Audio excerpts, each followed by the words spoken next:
That's how it goes when you kiss the puppet's nose. And this goes to show that you should stick to your own.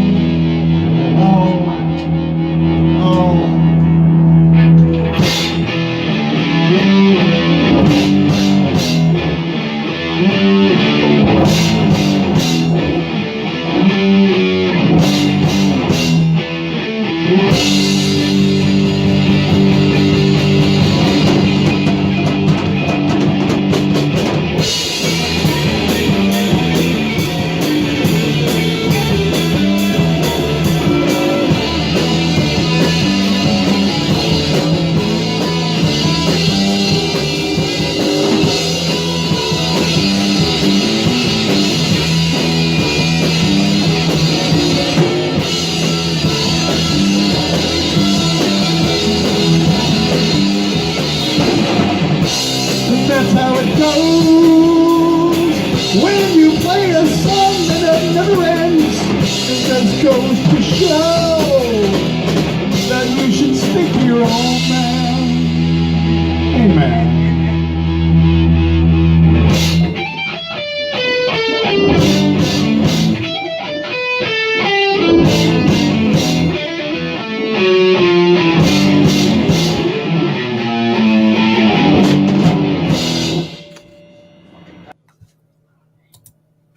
That was the extended elongated version of Scales of Justice by Maxi Axe from the lockdown sessions.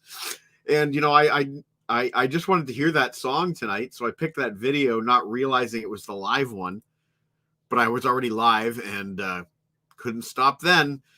So I apologize if anybody might have been embarrassed by that. Was taken during lockdown after like the guys hadn't seen each other for so many months. It was their first performance together. So it's a little rough and Eric didn't remember all the words, but I thought that the one thing that he said at the end there in the very last chorus, when he said, "It's the song that never ends." Oh, that was cute. I like that. So well done, Eric. Well done. Tonight we're doing well, I'm not going to say the greatest Christmas movies of all time, because reviewing my list, I realized that it's really not. It's my favorite Christmas movies of all time. And hopefully a lot of your favorite Christmas movies of all time. We're going to have with us tonight Mr. Robert Daniels from Visions in Sound. And if you have a look at this shirt, you will see it is well worn. So, you know, I'm going to have to treat myself in the new year to a brand new Visions in Sound shirt and some new masks, because holy... We're not going to talk about it tonight, but holy Ontario. Yeah, we are the champions. Anyway, we're going to have Robert from Visions and Sound. We're going to have Kevin from Buried on Mars, who we've not seen in many a moon, or many a Phobos, to use the Martian terminology, or Deimos. Depends on your preference. And we will also have with us Uncle Meat, Mr. Eric Litwiller himself. The man, the myth, the legend, the scales of justice weigh heavy in his hands. For full disclosure, I had a really rough night last night. I did not sleep well.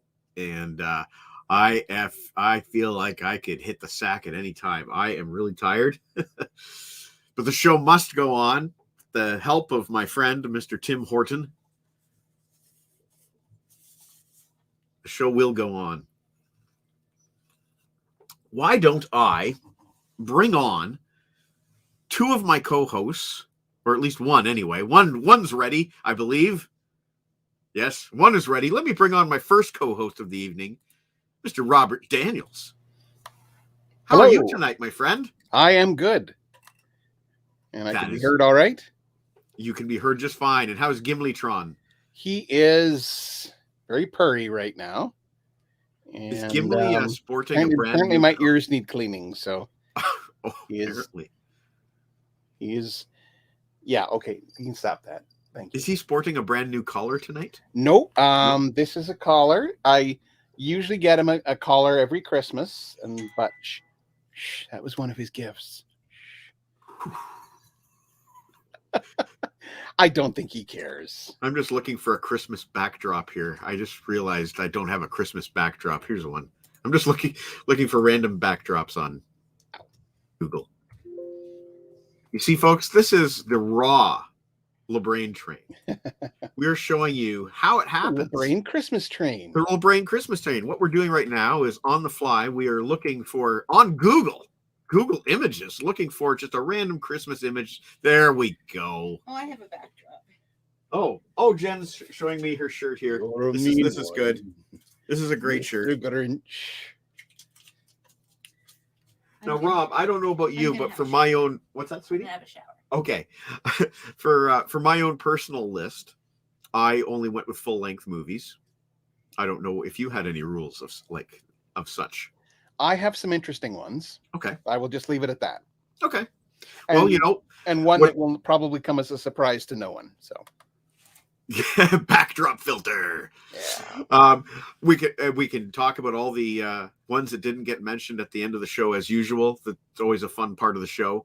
Now, I originally went for 11, but it got cut dead. Boy, it challenged me to cut it down to 5. Right. The new format, Cinco de Listo, yep, is more challenging. It is indeed. I went completely. Hey, have fun at your Stoner Rock gig. We have foregone. Oh, he couldn't go because of COVID. Sorry about that. And for those that are asking about about a Christmas sweater, this kind of is. And all I'll say is unfortunately it's covered by cat right now. But I do have. I might as well. Can I explain the concept of Mega Sharkmas? Yeah. Okay. So very briefly, way back in 2012, Dorothea and I were watching a Boxing Day marathon of shark movies, and one of them happened to be Mega Shark versus Giant Octopus. And I laughed my ass off. There were scenes in it that just made me laugh my ass off. So what we did is Dorothea says, well, why don't we make this a thing? And so we said, no problem. That'll work for us. So in 2013, after I'd done 1 year of Mega Sharkmas, I ended up getting I ended up winning a contest to prove that I had to prove how big a fan of Mega Shark I was. So my prize was getting a cameo in the or not a cameo, just a brief role in Mega Shark versus Mecha Shark. Yes, Gimli, that's a microphone. And so I ended up being flown down to Burbank. I got a very brief scene in the movie. It's fun, and if you haven't seen it. Anyway, getting back to Mega Sharkmas. So Mega Sharkmas was actually the reason why I won. And this is the contest. She told me the head of the contest. She said yours was the deciding thing because there was one group that was doing this, and then there was you doing you created your own holiday. So that's that kind of. I'll see what I can do to get him to meow. It'll happen at some point. But yeah, so yeah, that's the kind of the origin of Mega Sharkmas. Now, Mega Sharkmas is not on Christmas, but it's the day after. It's generally Boxing Day, and you watch shark movies. You eat tuna fish sandwiches. You eat Swedish fish, goldfish crackers, that kind of thing, and you watch, like I said, you watch shark movies, and it's Mega Shark travels around the world giving shark movies to the good boys and girls of the world. So yeah, and I also so I end up watching probably an entire day of shark movies, and it's a blast. I absolutely love it. Yeah, kind of a Christmas sweater, but I do have one this year for Mega Sharkmas.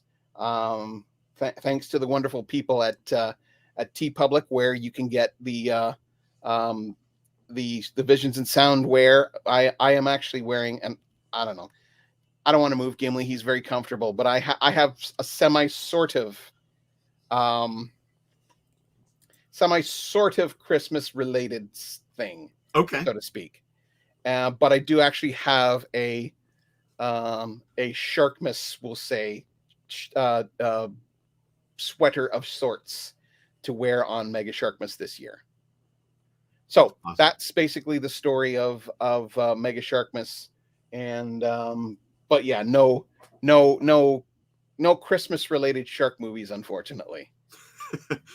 Well, we're gonna have some pretty awesome lists. I agree. Let's run the theme song and bring on our two co-hosts tonight, Mr. Kevin Simister and Mr. Eric Litwiller. Awesome. Right after this.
One-way ticket to anywhere and a glazed donut to go. The Brain Train. The Brain Train.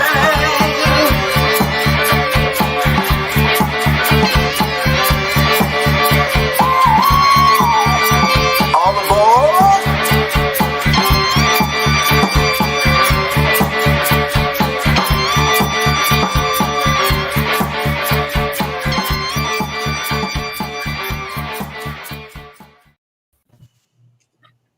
Welcome, gentlemen. Hey. Oh, How are you guys? Good. Haven't seen you in so long, Kevin. Nice to see you again. It's good to be back. Unfortunately, Lana could not be here tonight. She has otherwise been engaged, but she was really hoping to catch tonight because of you and only you. Who, me? Yeah. Lana just got engaged? What? No, she is otherwise engaged this evening. Oh. How are you doing, season's meetings? Hey. It's very good. So I saw the big Spider-Man movie yesterday. So you weren't lying about that? No, I wasn't. And like I said, spoiler alert: Ghost Rider kills Aquaman. Yes. It was well done. I no doubt about it. It was weird. I have not been in a theater in a long time with a lot of people being excited and like clapping every time somebody comes on the screen. That I kind of missed. I didn't even realize I missed it until it happened several times. I'm like, well, yeah, this is different. That's nice. Yeah. That's really nice. I don't know the last time I had that experience. In a while. I think the last time I did that I can remember was Once Upon a Time in Hollywood, in the final scene where the Manson family gets destroyed. Okay. People were cheering that. I just want to address this one viewer question here. The Swedish fish that Rob is referring to is actually a candy. It's like a gummy. It is not the Swedish fish that you're thinking of, which is called surströmming. That stuff is only to be eaten outdoors, they say. That's the stuff that they did on the trailer the Trailer Park Boys. Yeah. Well, actually, Trailer Park Boys would be on my list of top Christmas episodes of shows, but that's not what we're doing tonight. We're doing Christmas movies, and I'm just kind of curious with you guys if you did the same thing that I did, which is only full-length films and nothing like made for TV. Yep. Feature films, theatrical release, no TV only stuff. I have in my honorable mentions. I have a couple shorter ones, but Yeah, which is cool. And I did the same thing with you. It's not the best Christmas movies. It's favorite. My favorite. Yeah. Christmas movies tend to, whether they're good or not, for whatever reason, you connect with them, and it doesn't matter the quality. Yeah, 100%. Before we get started, though, I have now 3 guest lists that have been submitted, so I'm going to rattle those off real quick, and then we'll get going. Before I read the first list, though, do you guys know if Richard Dreyfuss has ever been in a Christmas movie? Because this list is from our very own Richard Dreyfuss, Mr. John T. Snow. I don't think so. I'm not sure what order these are in, so I'll just read them. Night of the Comet. I'm not familiar with that. Scrooged, Bill Murray. Okay. Gremlins. Batman Returns. And Die Hard. Wow. For a completely different kind of list, we have my mother. It's going to be very different than John T. Snow's. Yeah. Here's one I haven't seen. Prancer, 1989. Okay. One we've all seen, A Christmas Carol, 1951. One we've all seen, Miracle on 34th Street, 1947. One Magic Christmas, 1985. Don't know that one. And a little movie called A Christmas Story, 1983. One Magic Christmas is on my honorable mentions. Who's in that? Mary Steenburgen, Harry Dean Stanton. It's a cute little movie. It's like 1985 or so. I've never seen it. And finally, we got Mr. Scott Peddle with his list in order from 5 to 1. Scrooge, 1970 with Albert Finney, which I give him props for. I like that version. Another Scrooged, Bill Murray. And then we have a pretty good final 3 here. Home Alone, A Christmas Story, and It's a Wonderful Life. Decent. I don't think any of my top 5 were mentioned. Interesting. It's looking, none of my top 5 were mentioned. Harrison Kopp's got John T. Snow's back with the Batman Returns there. All right. Well, without further ado, it doesn't fit on my head. Oh, that's a good enough reason, Rob. Hey, we can see your sweater now. How is it? How's it Christmas? Okay. It's. I've heard people once say that it's Christmas because there's snow. This is the thing. If for those that are aware, wrong side. This is Outpost 31 from The Thing. Yeah. However, originally I thought it was a Christmas movie because Kurt Russell McCready makes a reference. He says first goddamn week of winter. However, because Antarctica is in the southern hemisphere, it would not be the same as winter up here. Right. So it would be July. It's not a Christmas movie per se. But yes, that's kind of because there's snow, because there's that sort of thing. I consider this sort of a Christmas sweater. And yeah, I'll just go with that. Fair play. And yes, I appreciate Mrs. Ladano. I appreciate you liking the hat, but it's when I picked it up, it's far too small for my head. That was all they had. It has a nice little, let's see if I can get it going here. Where's the button? There.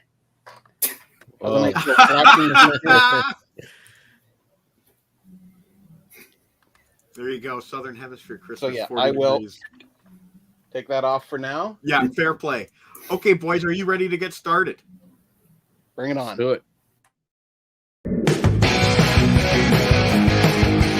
5, 4, 3, 2, 1.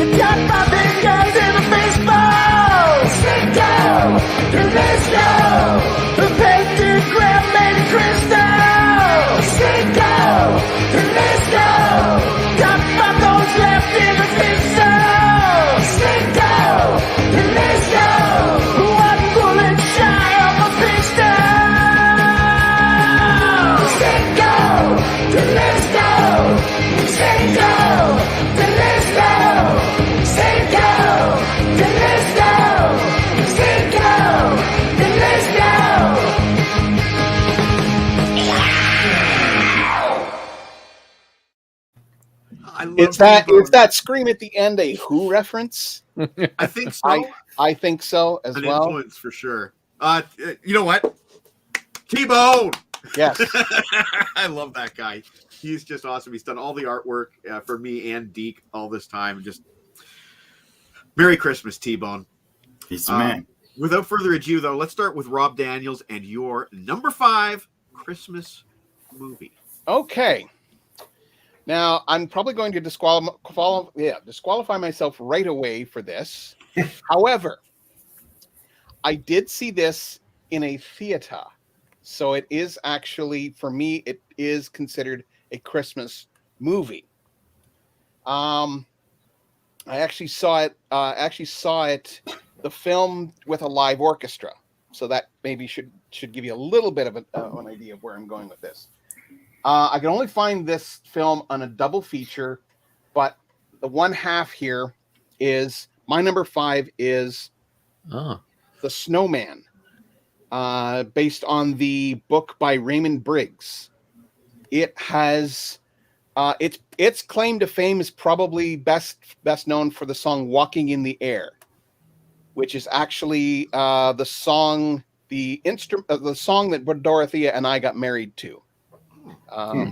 So an instrumental version of the song. It is a story of a young boy who creates a snowman. The snowman comes to life and then takes him to see Santa Claus, essentially Father Christmas. And so it is a wonderful story, and in keeping with my like of things, it has a very downbeat ending. It does not end the way you would expect it to. And it is it's one of those endings that kind of makes you think. That's, I think, maybe the best way to do it. It's not very but for me, this particular movie, and like I said, I got a chance to see it at the River Run Center in Guelph with a live orchestra, and it was fantastic to see it live. With that, I absolutely loved it.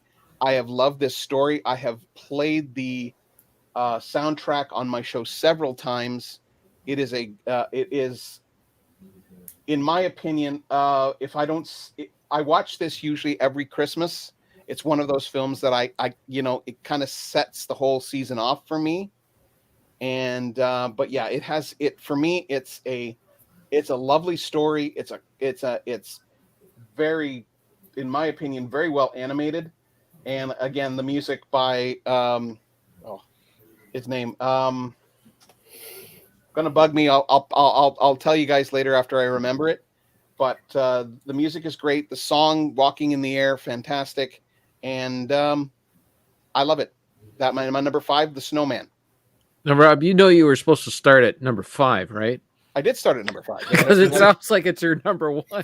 Oh, okay. Sorry, number 5. No, that was some heavy praise there. That was true. When did that come out? What year did that come out? That was 1982. Okay, I think I did see that as a kid, but it probably went over my head, and I think I remember not liking it. So I would definitely like to see that again as an adult. Yes. Yeah, Howard me Blake, too. I have like composer weird. Howard Blake did the music. Now, Howard Blake, you might know, he worked on the Queen album, Flash Gordon. Okay. Oh, And so he did a lot of the incidental music for Flash Gordon, and wrote extra music for the Queen album as well. So he worked very closely with Queen. So there. Cool. So, and that movie has enough of a following where they had a whole orchestra perform it live. Yeah. I never even I remember seeing it, and I hadn't even thought of it until now. It's huge in the UK. Oh, okay. It's absolutely huge. I mean, it's right up there with, I would say, pretty close to Jeff Wayne's War of the Worlds in kind of that kind of. The Brits really love their obscure albums and that sort of thing. Mm-hmm. So yeah, but yeah, for me, the Snowman is just, like I said, a lovely story, and just for me, it's one of those things that really sets the season off for me. And yeah, only number 5, so this should tell you kind of where things are going. We're nothing but onwards and upwards from there. Yeah. Okay, Kevin, over to you, my friend. Well, I don't know if I can top that. I think my next 5 can't even top that, but I'll try to keep up a little bit, try to Okay. keep in the game. My number 5, it's only my number 5 because it's debatable. I don't think there's any debate on whether or not this is a Christmas movie. Number 5 is Die There it Hard. is. There it is. Totally a Christmas movie because it takes place at Christmas. Yeah. And yeah, it's just a great action film. It's probably the best pure action film in my book. You know, it doesn't have any sort of like a lot of my action films I like is kind of mixed with sci-fi, like the Terminator or RoboCop, or even The Predator is a bit of a monster movie. This is just straight up action scenario, action movie, action hero, and it's good times. You know, good pacing. It's not the type of Christmas movie you can sit with your family, you know, and with the little kids and that. But you know, when they go to bed, watch some Die Hard. By far, go on first. That was it. Well, I was going to ask you a question, Or Mike, because like I haven't seen Die Hard in a few years, and I haven't seen Die Hard since before I ever heard of it being like in people's Christmas lists, right? So I'm just kind of curious, like how much Christmas content is in Die Hard? Like, are there actual Christmas The whole carols movie and takes scenes? place on Christmas Eve. Or like, is he like walking around and people are singing Christmas carols and stuff like that? And Pretty much. Yeah. Okay, If you listen to the actual score, okay. itself, it uses Jingle Bells and Walking in a Winter Wonderland, and yes, and Alan Rickman actually says at one point, "It's Christmas. It is the time for miracles. So be of good cheer." Yeah. He also says, "Now I have a machine gun." Yeah.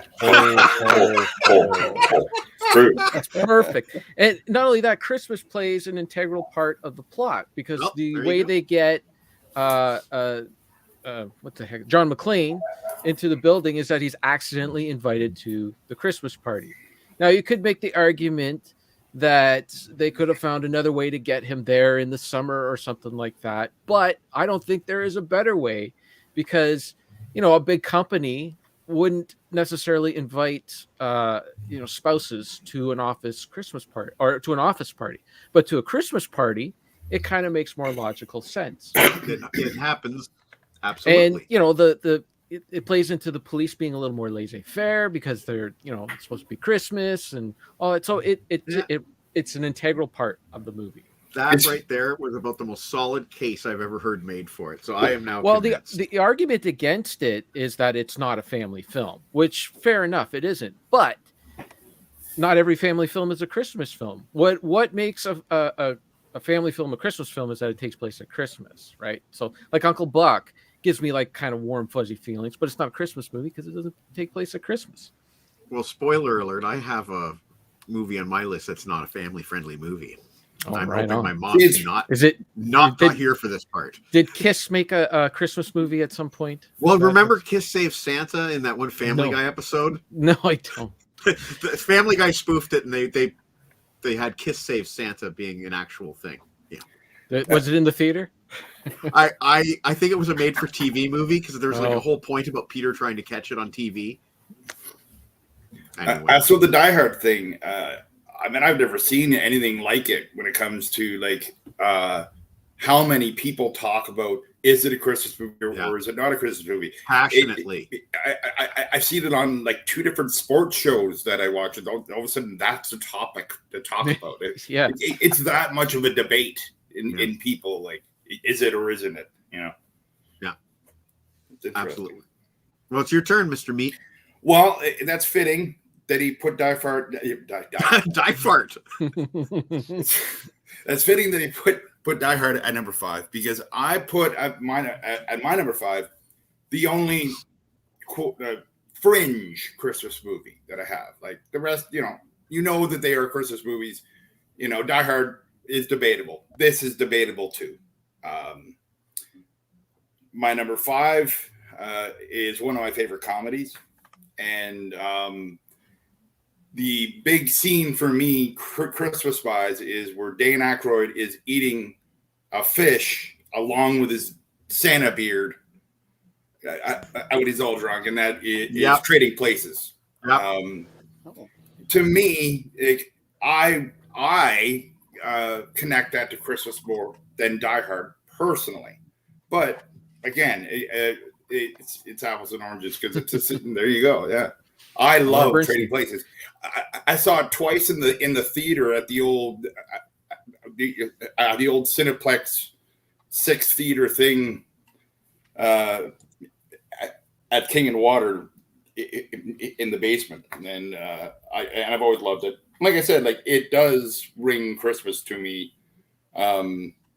more than other Fringe movies, probably just because I've always connected with that movie large. So now, did Jamie Lee Curtis have anything to do with getting you into the theater twice to see that? Maybe, and I know exactly what you're referring to. Her wonderful hair. Yes, of course. Yes, that might have had something to do with it. Thinking back, yeah.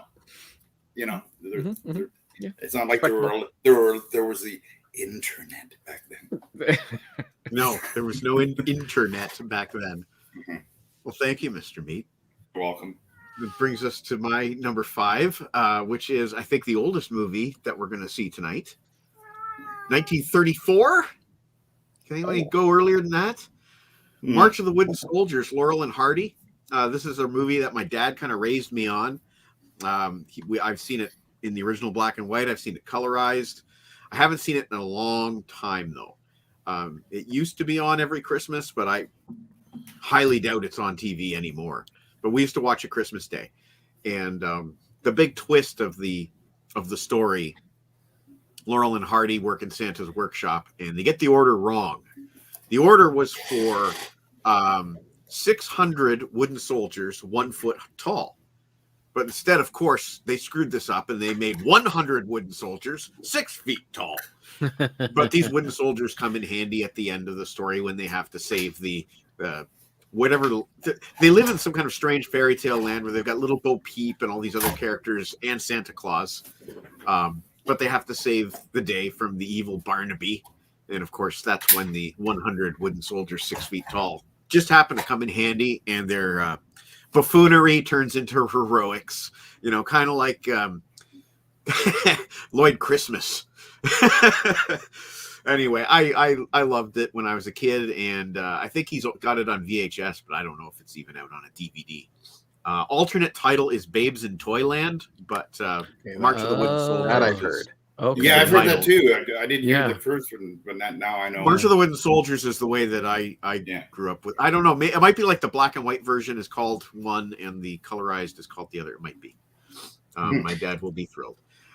Turner Classic Movies generally runs a bunch of Laurel and Hardy movies around the holidays, so might want to keep an eye out for that if you want to.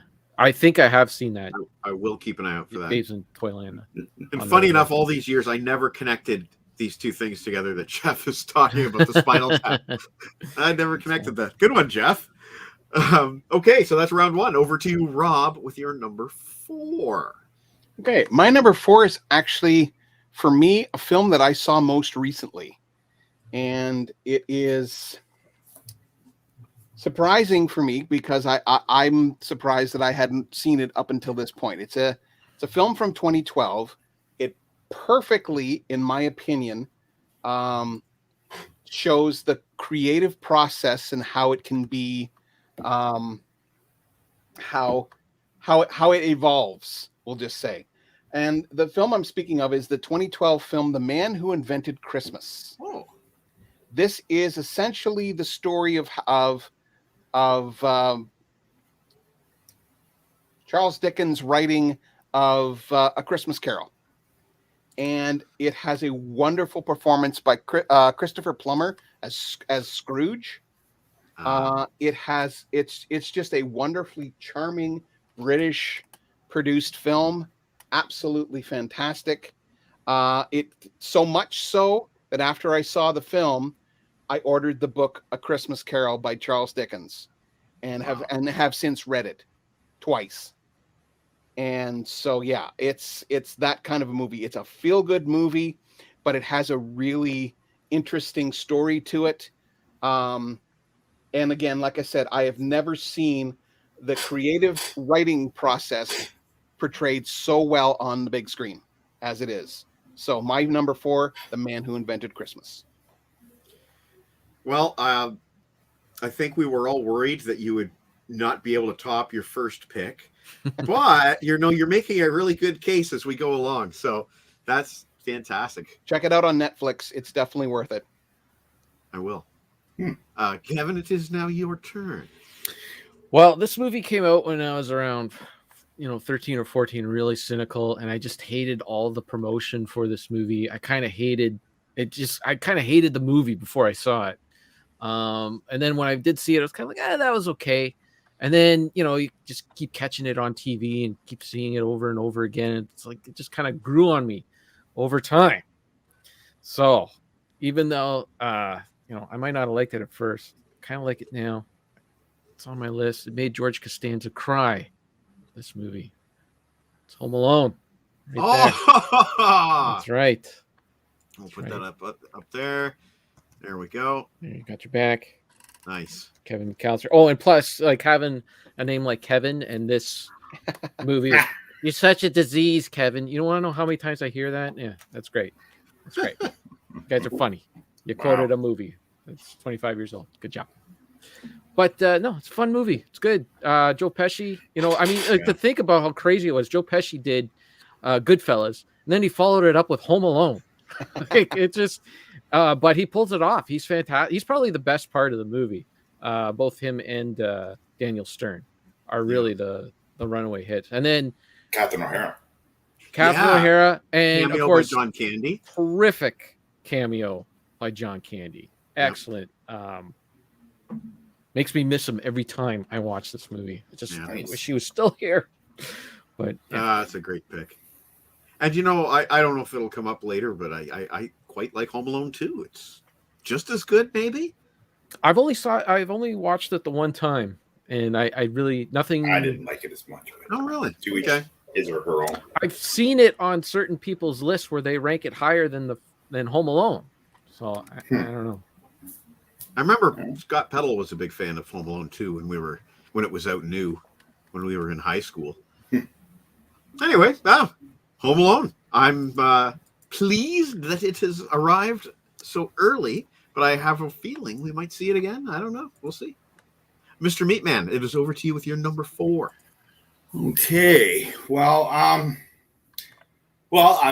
interesting that Rob picked his. I think it's pretty obvious, that the only book of fiction that is dealing with Christmas that has, sold more or had more copies of it, other than Charles Dickens' A Christmas Carol would be the Bible. Merry Christmas, everybody. Anyway, mine is A Christmas Carol, but it is not your traditional one. Mine, ironically enough, was filmed about 25 minutes from here in the little city of Elora, and mine is called An American Christmas Carol, which was a TV movie with Henry Winkler as Ebenezer Scrooge in 1979. So I remember when I first saw it, I'm 10 years old, and that movie has stuck with me. Has stuck with me, and so much so, I searched for it on YouTube. I found it on YouTube, and I watched it 3 nights ago. You can watch it on YouTube, and it's Henry Winkler as it's your traditional story. Exactly. I was very into the movie, and if you know the city of Elora at all, you see it. Like every outdoor scene, you see Elora. It's as plain as day. Like I said, it is ironic that it's called An American Christmas Carol, and there it is. But I've always liked the Henry Winkler performance. In most of it, he's done up in prosthetics and makeup to look old, but when the Ghost of Christmas Present comes, then he's himself or past. Sorry, then he's himself, and he's just normal Henry Winkler. And let's put it this way: it's not the best version. I mean, the Alistair Sim version and the George C. Scott version are way better movies. I like Scott's too. It's the one that I think of and that I resonate towards. So yeah, An American Christmas Carol would be my number 4. Because we're not doing the top Christmas movies of all time. We're doing our favorites, basically. Exactly. So, The top is that's a harder list. Now that's one I don't know. Well, there you go. One Magic. Oh, I didn't know that. I did not know that. That's crazy. Yeah. I think it's cool that we're seeing so many different versions of A Christmas Carol already. Yeah, it's not a. And ironically, my number 4 is the classic Alistair Sim. So there you go. And you know, I'm sure with you guys it's the same. Like you probably remember that playing in the background every year when you're kids at Christmas time. And I think that's another one that there might be a black and white and a colorized version out there. I think. But we always tried to watch the black and white. That comes from the era of Ted Turner wanting to colorize everything. Yeah. And there is a colorized version of it. I think you can get it on DVD with both black and white and color. Right. But you'd always prefer the black and white. Well, black and white is the way to go, baby. It's fantastic. I don't know what else I can really say about A Christmas Carol because scholars have written about A Christmas Carol. Alistair Sim was fantastic. The ghosts were really great. Were really well done. I'm surprised at your list so far, Dad's favorites. Yeah, I don't know what else I should really have to say about it, except that it's just one of those movies that has been on TV every year since I was a kid. And I guess that makes it's 1951, so I guess that makes it 80 years old this year. 70 years old? 70 years old this year. 70 years old. Yeah. Wow. I'll be celebrating that next week, actually. On the show. Pluggy. Yep. Fantastic. So anyway, that's my number 4. So we're already on to round 3. All right. Now, if Gimli will allow me. If Gimli is in charge. Gimli. We know that Gimli calls the shots. So this film has already been mentioned. Okay. And the debate continues, but I have decided, and I decided years ago, that this actually is a Christmas movie. And I am simply going with, we've already talked about it, Die Hard. It is.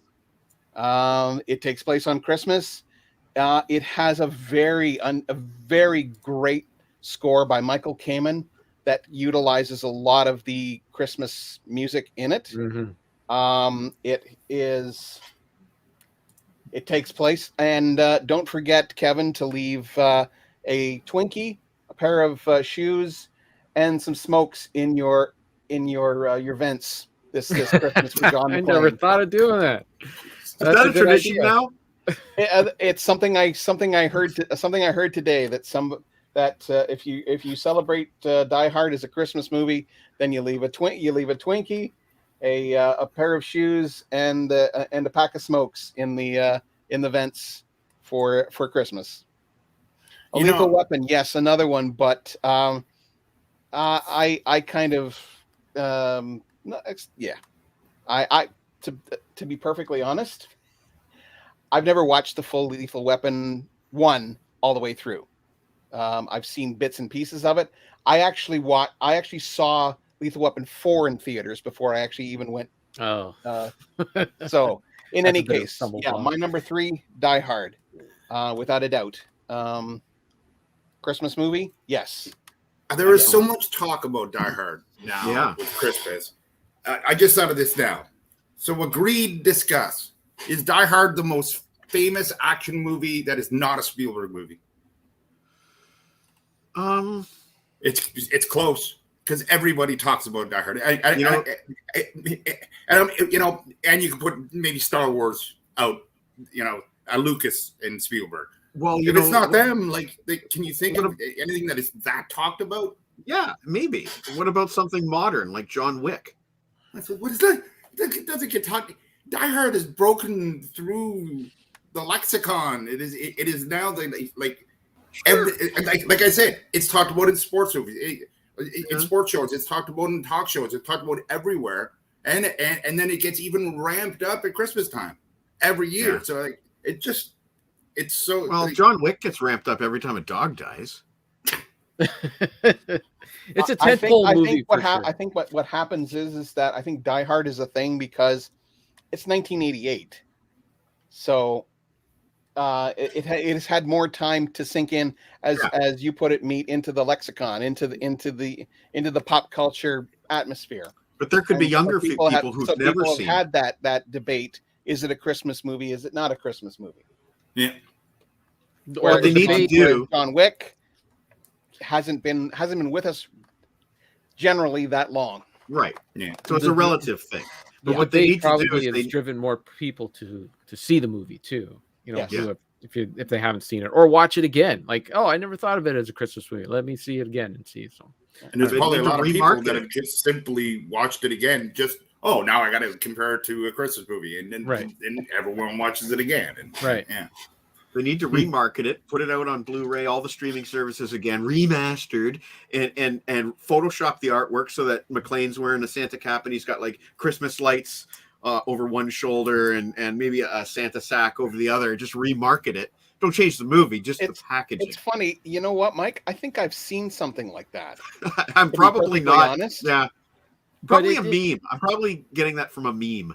But it was a tentpole movie in the action genre. Like No, before by that, no means. Nobody thought that Willis would be able to pull off an action role. yeah, like especially your when he was action being moonlighted. star before that movie was someone like Dirty Harry, big guy, you know, or Yeah. Rambo, or Arnold Schwarzenegger, Yeah. or someone like that, where John McClane was the everyday man. He was That's just true. thrown into the situation, and that kind of started the whole, you know. that's one of the understanding- big reasons why that movie was so successful. Yeah, he It was seemed an like underdog. it could be Kevin.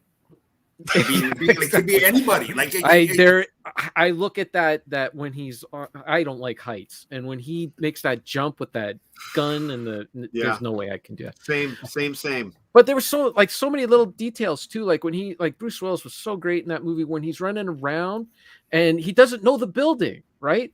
So like he runs, like there's like the workers in the building isn't finished yet, so they got like posters of girls, and he's like running around. He's like, okay, the girls are here, and that, like, he's getting his head around the building, where to go, and to keep one step ahead of the bad guys. Whereas, you know, like Dirty Harry would just walk into a room and just start shooting everybody, and you know that would be it, you know. So it just gave it like that much more humanity to relatable. Yeah, he was a very relatable character. Yeah. So I just wanted to I say this as I just saw Mr. Harrison Cobb comment. I just want to quickly ask: did anyone here watch the Beatles Get Back movie? No, Not I'm yet. saving it for the holidays. But, you did, Rob? I Yeah, have. I loved it, and I think that Rob will know what I'm talking about here. After watching 71 hours of the Beatles just kind of sitting around talking, which I loved. I think I might start calling him George Harrison Cop, because they kind of have a similar look. They kind of have a similar manner. Very calm. Like after a while, I was like, holy cow, he just reminds me of Harrison. So from now on, you are George Harrison Cop. Anyway, That's funny. That's funny. Maybe we can get T-Bone to do something with George Harrison Cop. For my number 3 pick, I'm going to have to ask my mother to leave the room. I think it's my turn. I think it's Kevin's turn. Sorry. I think it's Actually, I think it's my Yeah, turn. You picked Kevin's Die turn. Hard, then we Turn. talked about You know what? We all took turns, and then I got confused because we all took turns talking. right. So Yeah, we're on it's number Kevin. 3, right? Yeah, Kevin's 3. turn. Okay. My number 3. Okay, I first saw this movie. Never heard of this movie at all. Didn't like it came out in theaters. I don't know. I went to class, grade 7. My grade 7 teacher, Mr. Terry Lawson, introduced me to this film. I watched it and I like, how did I not even hear this movie? How did I not even know this movie? And when I saw it, I felt like as if I had like this cult movie that nobody else knew about. And for a little while I did, until this channel called TBS came around and started running it over and over again. But of course I'm talking about A Christmas Story. I was Here it waiting is. for Oh, this. Ralphie. Oh, I Ralphie. was Yeah, it was waiting for great. this. Great film. Filmed in Canada? Filmed in Partially, Hamilton, yes. in the Hammer.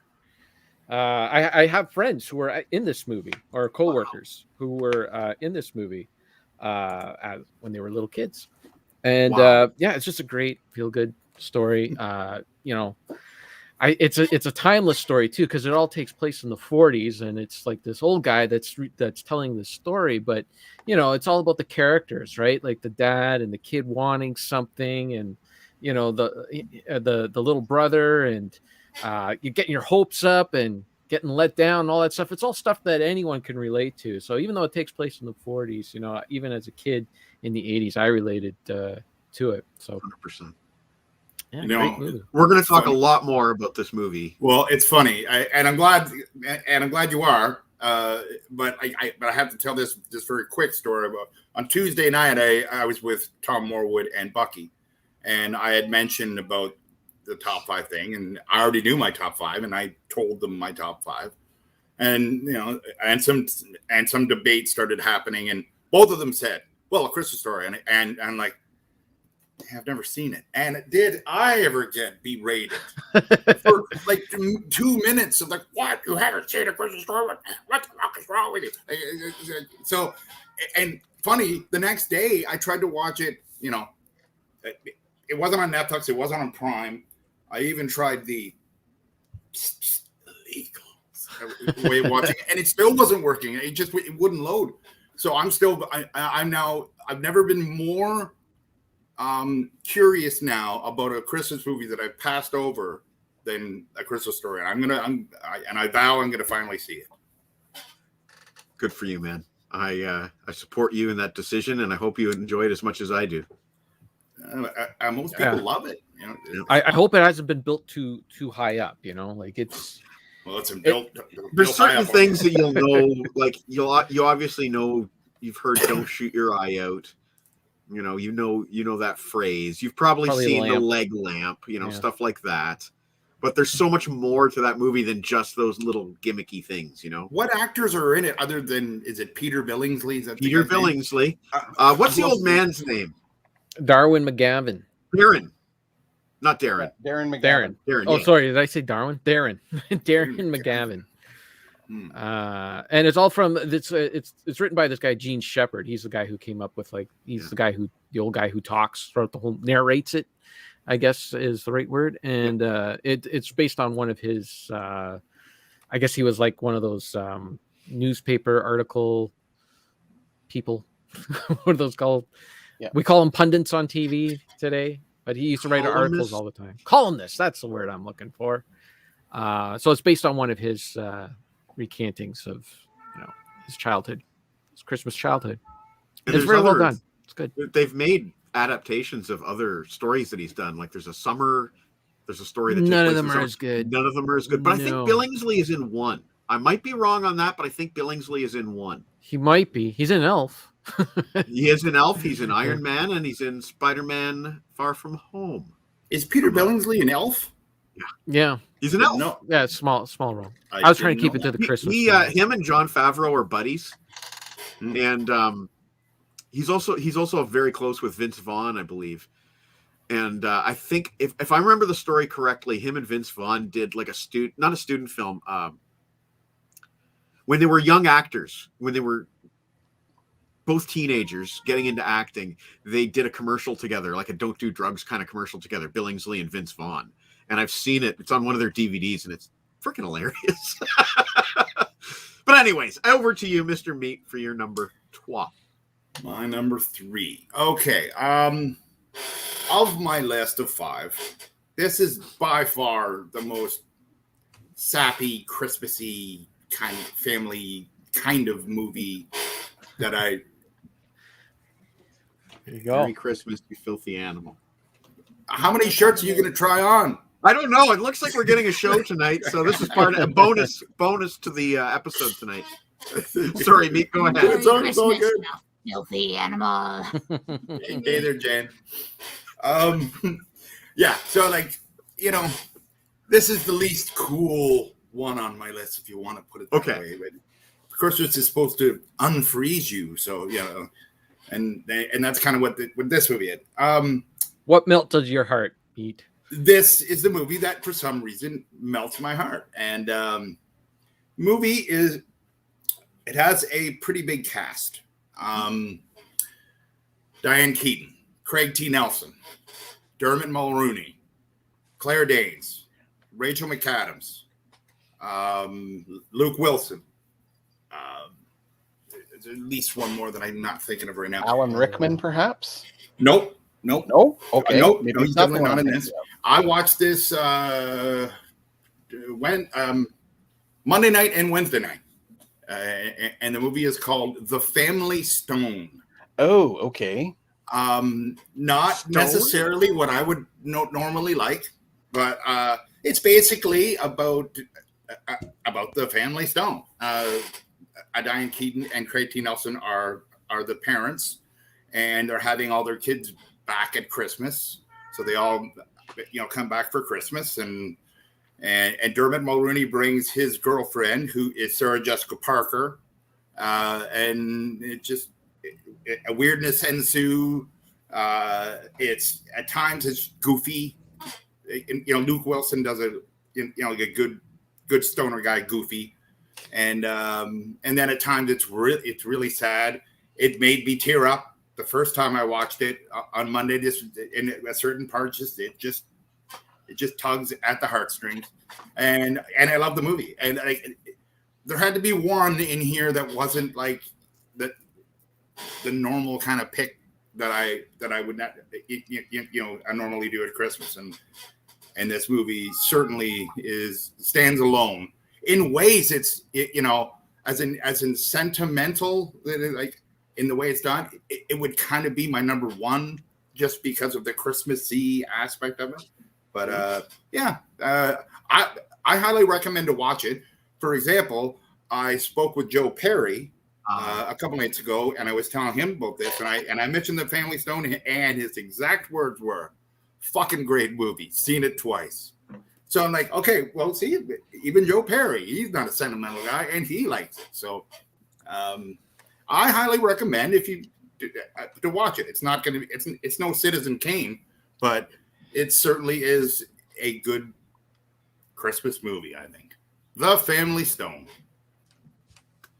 Yeah. To Joe Perry's credit, he's the guy who got me into Werner Herzog. Oh yeah. Yeah. Nice pick. I do not know that movie, but it amazes me sometimes how many things Rachel McAdams has been in. I think I originally watched it because I just think she's so hot. Dude. I think that's why I actually got around to watching it. I know. I had a crush on her from Wedding Crashers. Yeah. And then again in Doctor Strange. Oh, anyway, let's not get into this. Let's just move on, shall we? When you're done, can we take a quick break? Yeah. This is the point now where I want to ask my mother to leave the room. I'll give you 15 seconds.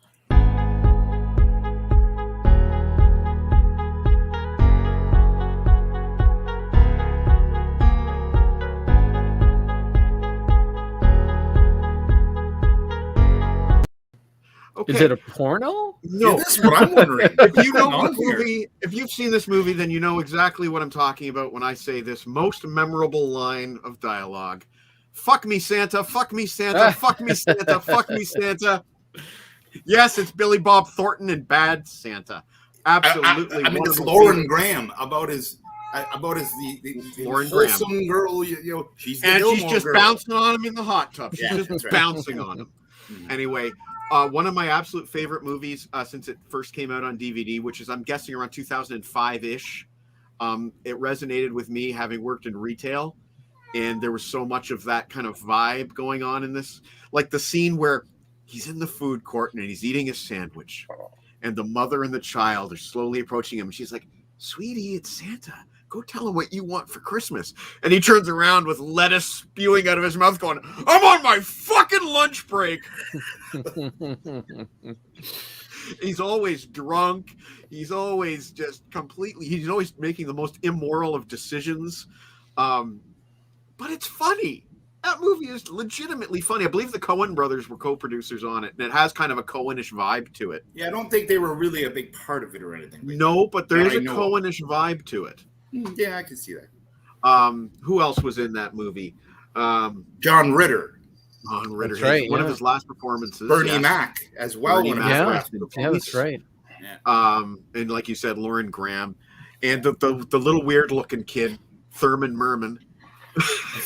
whose father was played by Ethan Phillips of Star Trek Voyager. He played Neelix on Voyager, and he was the father of Thurman Merman. No, I don't want any fucking sandwiches. What's with you and making fucking sandwiches? Christmas, he carved him a Christmas pickle and painted it in his own blood by accident, and it's such a terrible story. It really is a terrible story. Like, it's not. He is really a dislikable human being, and his one little redeeming note at the end where he like remembers the right colored elephant for the kid. It really doesn't redeem him at all for all the shit that he pulled in that film. And the little midget guy too. What was that? I don't. I'm sorry. I was just scolded today for saying that word. The little person. I cannot remember his name. He was so fucking funny in that movie. Oh, he had the toilet mouth, just like I'm using right now. The toilet mouth. And he had the big toilet mouth in that movie. He played the elf of Santa at the the mall Santa's elf. And my God, he was the most toilet mouthed elf that you will ever see in your life, and he was so funny. And Bad Santa 2 I've seen it and I can't remember a darn thing about it. It's not that great. Not even there close. You go. They shouldn't have tried. Yeah, you can come back. Stick to the first one. Yeah, stick to the. Billy Bob Thornton himself said I think he almost said exactly what you just said. Like we shouldn't have done it. The sequel. Yeah. Because what can you do? Yeah. What do you do? It's lightning in a bottle, and you can't recapture it. Also, after he's been jailed for doing the Santa gig, you can't really say, "Hey, I'm going to try this again." Yeah. Yeah, it's just you're right. It didn't really lend itself to some sort of reasonable sequel. I mean, that is really where it should have ended. There would have been a court order that he's never supposed to go anywhere near that whole entire state. Yeah. Anyway, so that's my number 3, and you wanted to take a break? Yes, as quickly. Yeah. You got a song request? No, I T-Bone, because you don't want to listen to yourself. Yeah, do something different. Like I play something for Gimli. Something for Gimli. Okay, well, I think Gimli really enjoyed Chicken in my head. Hey, we have Jingle Cats.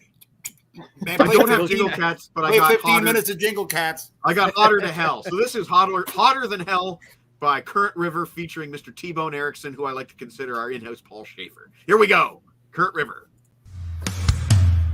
Here we go.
The link between hell and heaven, the higher ground drops off. hurriedly, and a proud river runs through, separating us from you and giving us a sense of security. Yeah. Protection from the masses. Oh, it defines the borderline. And only one street crosses, leaving it all behind. Harder to hell, harder to hell. We're wishing you well from the Harder Hotel.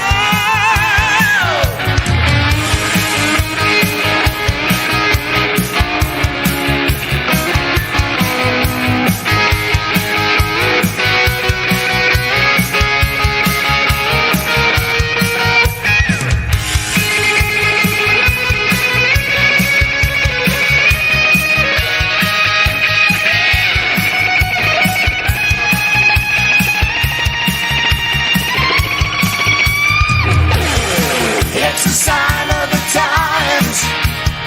It's a state of mind. Oh, the bottom line can be so damn unkind. Harder to hell. Harder to hell. We're wishing you well from the Harder Hotel. Harder to hell. Harder to hell. Wishing you well from the Harder Hotel.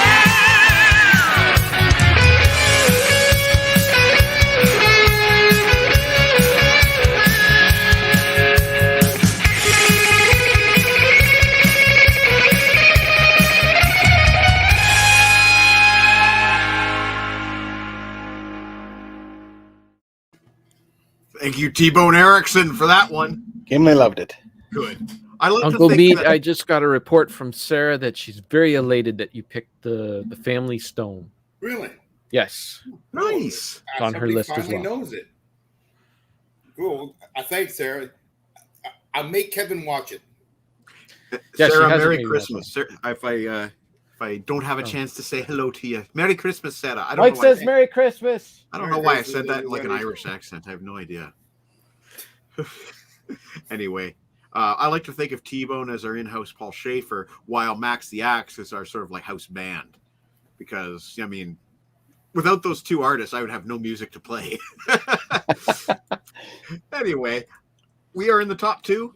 And Rob, let's take us into the top two with your next Okay. pick. My number two again has been mentioned, and if for the longest time I was unaware of this film, but because of the wonder of pay TV back in the day, it was shown quite a bit, and it has little moments in it that I absolutely love. It's a film that has stuck with me. Hello. And is just one of those films. I mean, I actually haven't gone so far as to go to the various locations in Canada to do this, but I have spoken to the composer, and it was really cool to get his perspectives on things. But I'm speaking of course, A Christmas Story. This was one of those films that just jumped out at me, spoke very highly. I think it was the inspiration, if not for the Wonder Years and that whole kind of narration over of Americana, that and Stand By Me. Yeah. So yeah, this is a favorite movie of mine. I watch it as much as I can. The sequel, not so much. No. But watch the original. If you don't even have to have lived during those times to get the get the references, because it's all it all kind of I can't remember the name of that Canadian commentator on CBC who used to do all of that stuff. I'll think of his name and I'll bring it up, but it kind of reminds me of that. Somebody's muted. Mike, I can't hear you. Thanks, Rob. Yeah, no problem. The bald guy on CNN. Well, no, I call you by your name because No, we're but all the guy on thin in CNN. these days. The guy on CNN, the bald guy, the Canadian guy Um, that you just mentioned. Martin Stuart McLean. Okay, wrong guy. Stuart McLean used to do a lot of stuff on CBC on the weekends, and his narration, or the narration from this film, reminded me a lot of him and the stories that he would tell. Gotcha. And yeah, so I think the Wonder Years borrowed from this and Stand By Me as for their background narration and that sort of thing. Yes. Yeah. My niece actually more recently got me into this by buying me this for Christmas, because it was one of the films that I did not have in my collection, and she, very much like Meets Friends, went, "You don't have this yet? Why don't you have this?" kind of thing. And said, "But yeah, I used to watch the movie all the time, and the scene with the scene where Ralphie is figuring out the message from Little Orphan Annie."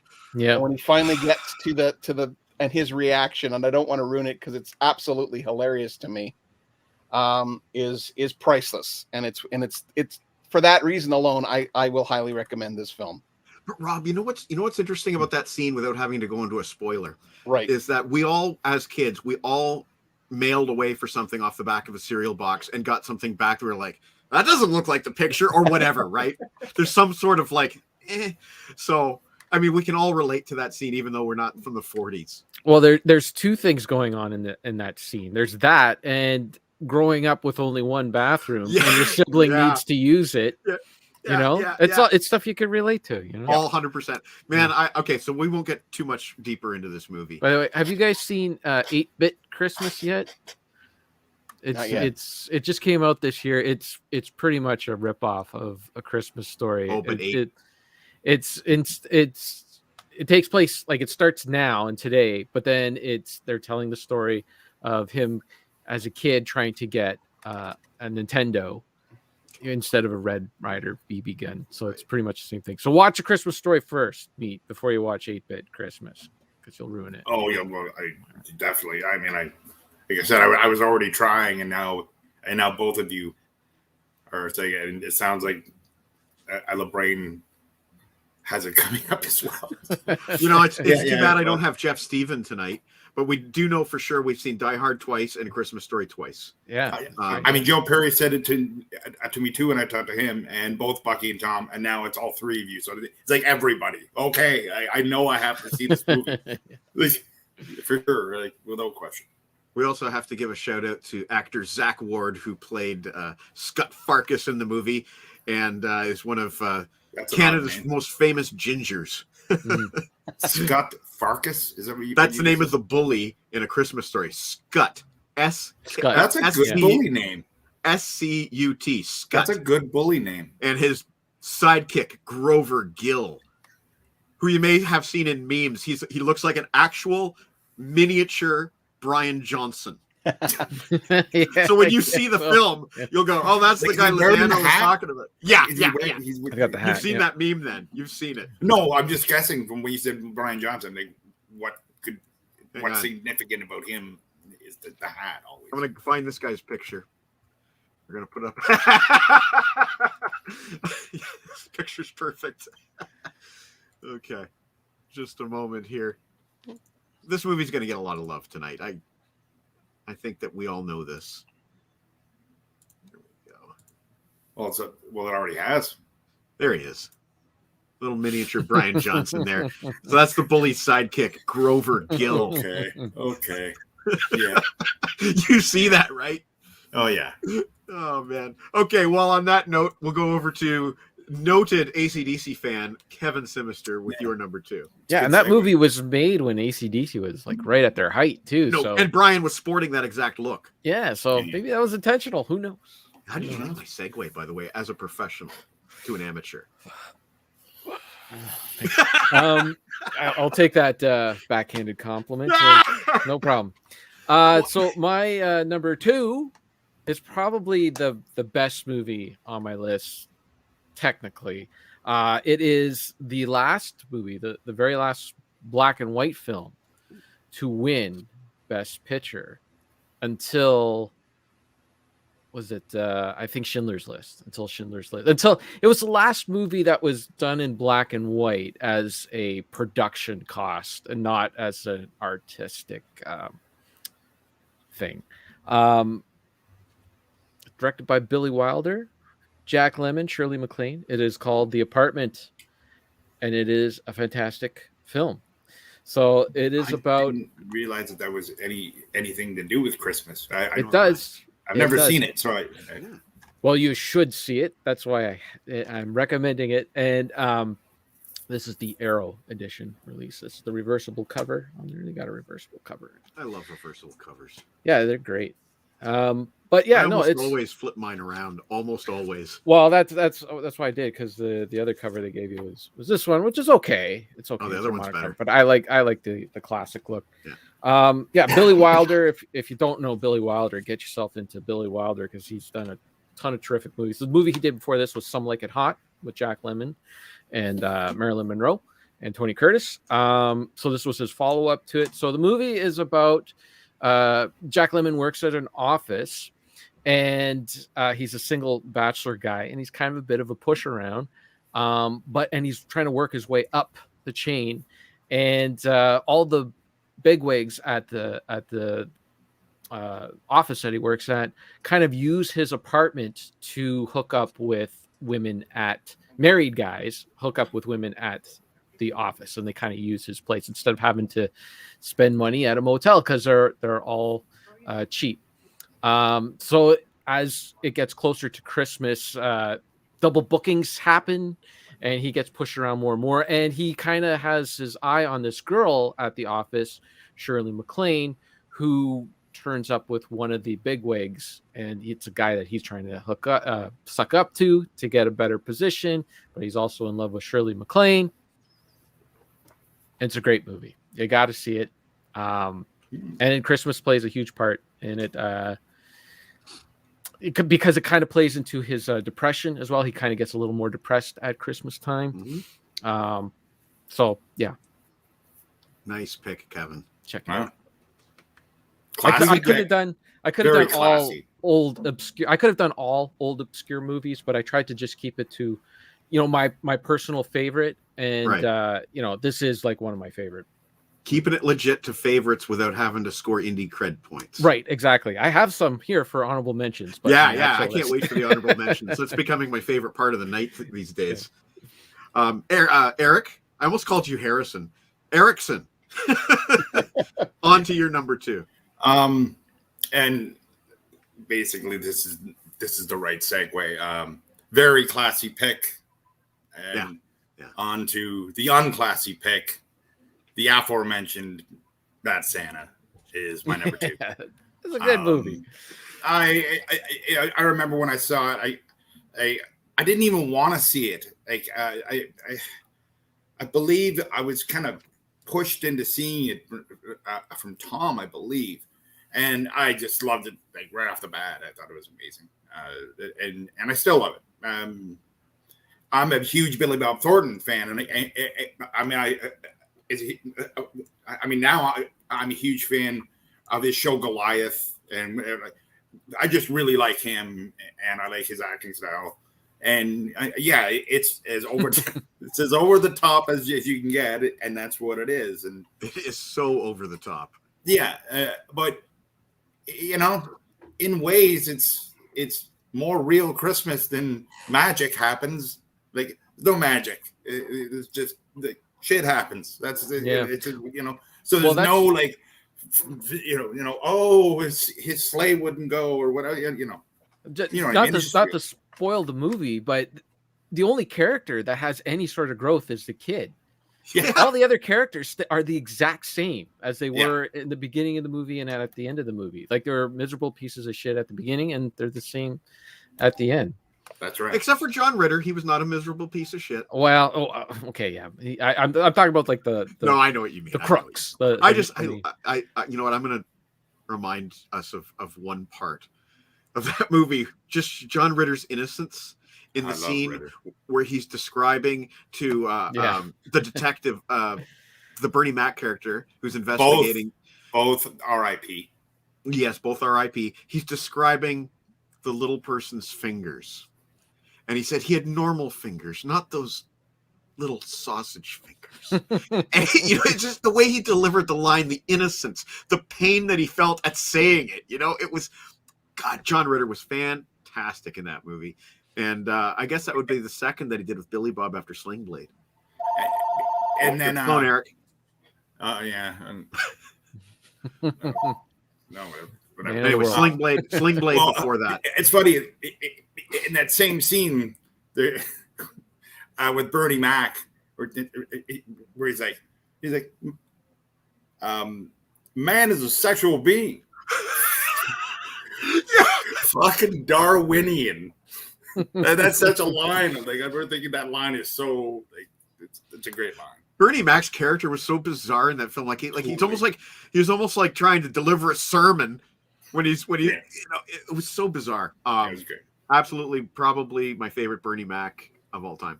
Oh yeah, it was great. Fantastic. So that was my number 2. There you go. So that's Santa's. Well, I guess this brings me to my number 2, which is the complete opposite of that, and a movie that we've talked about a little bit on the side, with Peter Billingsley in a co-starring role, and the oft maligned Elf. I've seen a lot of hate for this movie over the years. I have nothing but good memories. I bought this movie. When did it come out? I'm guessing around 2004. I'm guessing. Yeah, around there. I bought this at a real low time working at the record store. It was when they had me working in Oakville for that entire, like, there we go. Thank you, Rob. They had me working in Oakville for like 2 months, and there was no sign of when I was going to be able to, you know, fucking stay home. I was very miserable. I walked into a store when I was working in Oakville, and I bought Elf to cheer myself up, and it did. And I am very grateful for that movie for getting me through that holiday season. I loved it. I loved that it seemed to want to be in the same world as Rudolph the Red-Nosed Reindeer, insofar as some of the characters, the way that they're kind of clay animated, and the snowman seemed to me to be a very much a spiritual successor to the original. Who's I can't remember who voiced the original, but I'm sure Rob knows. I believe it was Leon Burl-Ives. Burl-Ives, and I believe it was Leon Redbone in Elf. Yeah.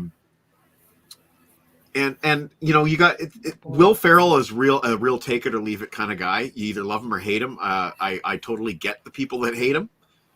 He kind of plays to one note a lot of the time. Elf is definitely on that the irritating guy, you know, the irritating guy. But there's a lot to love about that movie. I love Zooey Deschanel before she got really overexposed. She sings, and she's got a wonderful singing voice. Mm-hmm. I believe that's another movie that had Mary Steenburgen in it. Mm-hmm. Yep. And James Caan. Mm-hmm. Who am I forgetting? Newhart was in Bob that. Newhart. Yeah. Bob Newhart. Ed as Asner. Papa. Ed Ed Asner. Asner. Artie Yeah, Lang. Yes. And KG. Peter Dinklage. Peter KG. Dinklage. That's right. Yeah. Rage Cage. And probably one of his first. Yes, major Rage Cage. roles. You're right. KG. Yeah. Yeah, sorry, Rob. Dinklage, probably in one of his first major roles I've ever seen him in. The only movie I'd seen him in. He's such the angry elf. Yeah. That he just kicks the crap out of Buddy. I think It was so good. The only movie I'd seen him in prior to that was called The Station Agent. Oh, that's a great movie. Yeah. Andy Richter. Oh yeah. Yep. Tons. It's the opposite of what you were talking about. It's the one where they have to use the magic to get the fucking sleigh in the air. Literally, they have to use the magic to get the sleigh in the air. So the polar opposite of what you were talking about. but I have a space in my heart for that kind of film, and I need that every once in a while. And I really like the ending when everybody has to sing together to get the magic working enough. And Mary Steenburgen starts singing, and then finally James Caan gives in and he starts singing too. And it's just a heartwarming moment and a cute, ultimately meaningless movie, but one I like a lot. Will Ferrell, Elf, my number 2. Yeah, Love it. For me, Will Ferrell, like, he doesn't work when his character is inconsistent. Like, I find a lot of times, like, he's either the straight guy or he's the funny guy, and he keeps going back and forth, back and forth. What I like in Elf is that he does stick to that one character. You know, he's not jumping all over the place. You know, he's just Buddy, the elf. Well, like, I mean, think about it. If you were raised at the North Pole on a diet of nothing but candy, could a week in New York undo all that? I don't know. The other thing that movie did great. I just watched the Polar Express the other night. Harrison was hoping we'd bring this up. And they go up to the North Pole and to where all the elves live. And, you know, like, all the buildings and everything are human size. And I'm looking around. It's like, why would they be human size? Wouldn't they be elf size? At least Elf got that right. Right? Will Ferrell had to bend over to talk to his dad. They did so many creative camera tricks in order to do that in camera. You gotta love that. Yeah. Oh, sorry. One more thing I want to say before we move on from Elf. If Chris Thuss is still watching, he loved that scene where it takes place in New York. He walks past a coffee shop called The World's Greatest Cup of Coffee. Yeah. He opens up the door and he's like, "Congratulations, guys. You did it. The greatest cup of coffee in the world." And it's like just his stupid sincerity. God, we love that line. Okay, Rob, I guess this is it. This is the home stretch. You have to top all 4 of your prior picks. Good luck. Okay. Little story about my number 1 pick. Probably early to mid 90s. I was sick for the holidays. Absolutely terribly sick. Huge fever. Just couldn't get past it. So I had a huge fever, couldn't sleep. So it's Christmas Eve. I get out of bed, I walk down to the living room, and I turn on the TV, and this movie is on. And the more I watched it, the better I got. So by Christmas Day, by the time the film was over and it got to Christmas Day, I actually was able to partake in Christmas dinner. Not a very big Christmas dinner, but I still was able to partake. It's been mentioned, but it is the black and white classic 1951, A Christmas Carol. I cannot speak highly enough about this film. It is just a magical journey from beginning to end. Alistair Sim is Scrooge. Yes. He embodies everything that, and like I said, I've read the book twice in the last couple of weeks, and Alistair Sim hits all the notes when it comes to Scrooge's character. Scrooge is a very interesting character to play because of the turnaround, but with Alistair Sim, he's so joyful when he's like, I'm as light as a feather, I'm as merry as a schoolboy. Yeah. And he just absolutely nails it. And that scene where he's out the window and he's like, what day is it? Kind of thing. And that whole scene with the kid is just, again, magical. His fear at Jacob Marley and everything is just played really well. His scene with the maid when he follows her down the stairs and he does all these weird things and he freaks her out, and then, but I'm in earnest. Here's some money for a Christmas present. And then her delivery of a Christmas present for me.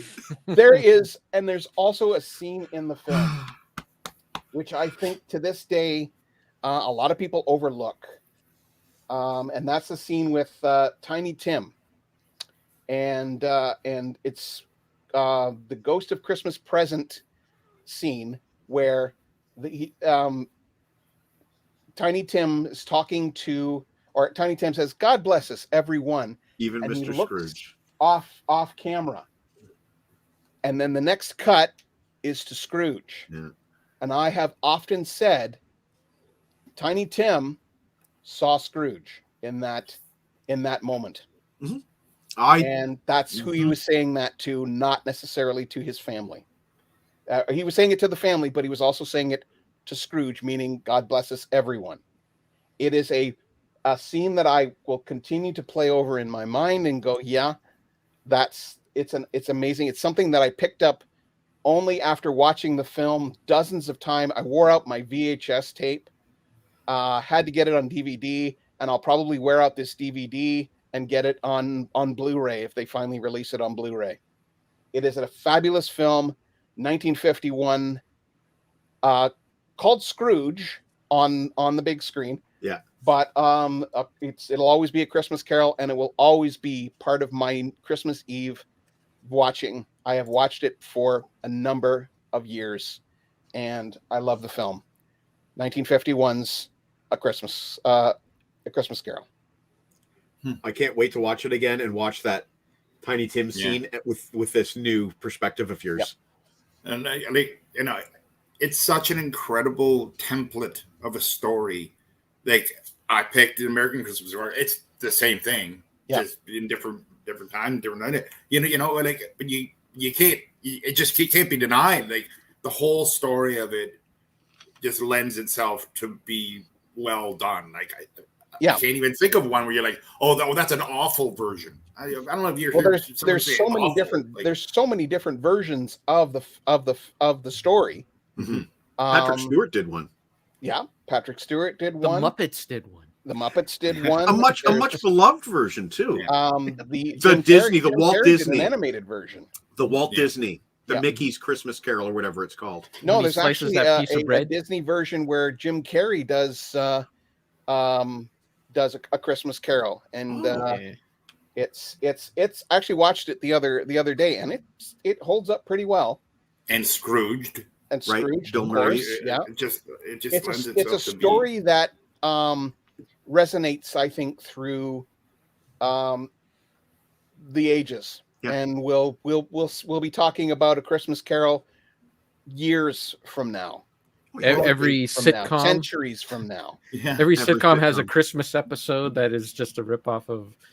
Yeah, I mean, even Arthur Carlson was Scrooge for 1 year for some reason. It made no sense, but whatever. You got to do the Scrooge episode. Yeah. People in general are very fascinated with ghosts and the supernatural. They're also fascinated with Christmas. You mix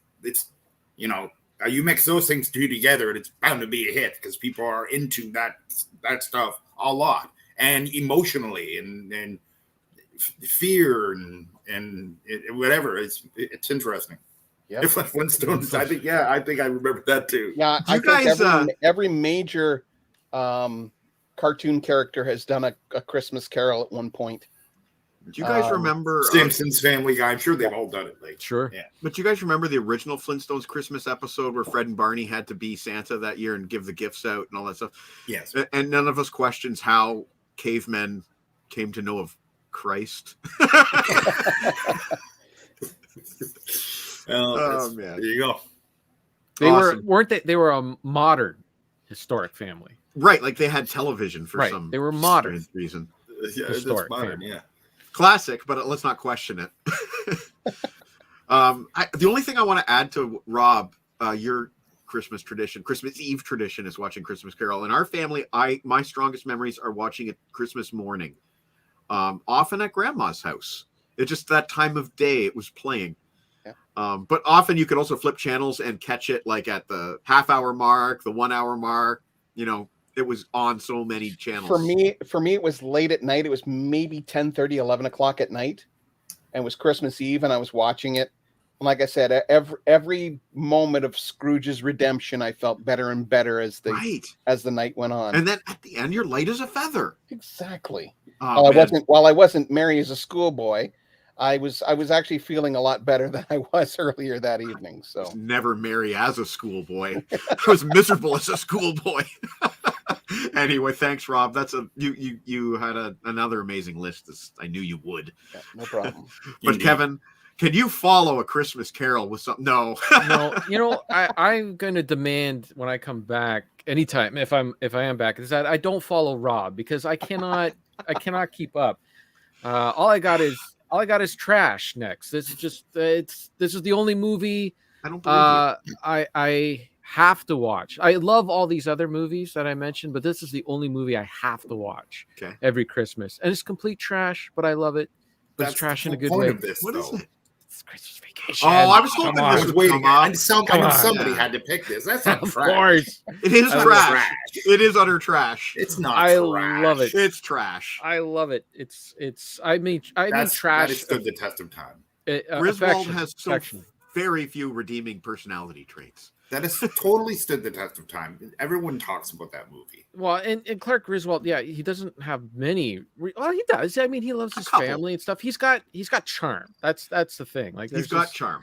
You know, like he's putting up those Christmas lights because he loves his family and just wants them to all have a great happy Christmas. You know? And then he takes it too far as he always does. Yeah, and I'd like to see that movie again. It's been a while, and I enjoy it.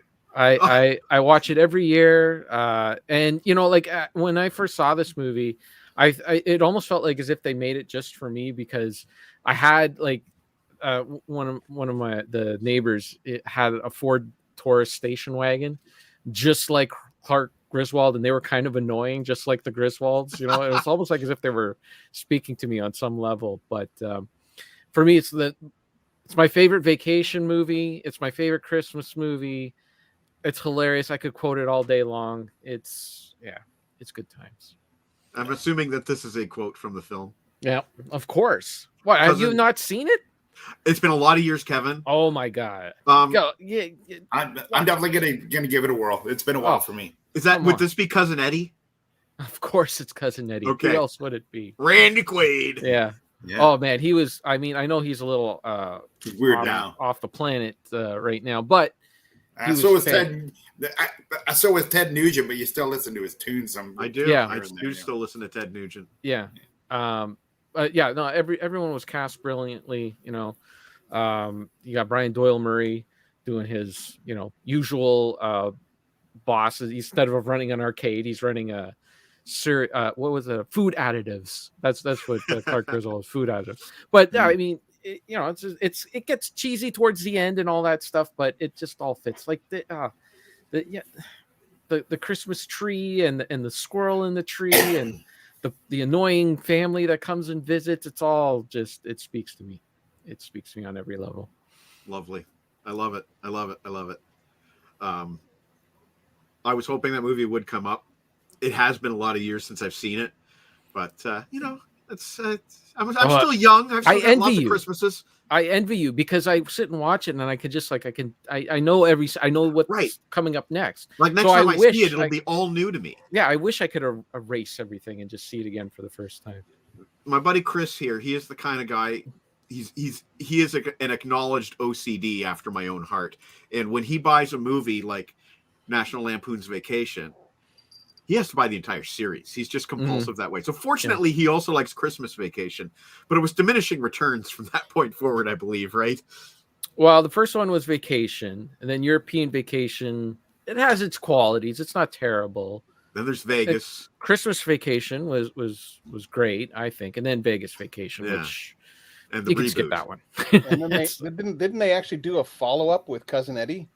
Cousin Eddie, I think there's two. No, I think there's two straight to DVD Cousin Eddie spin-off movies. Chris Thuss will tell us because Chris Thuss has them. Don't do that. No, Christmas Vacation 2 is not. It's not anything.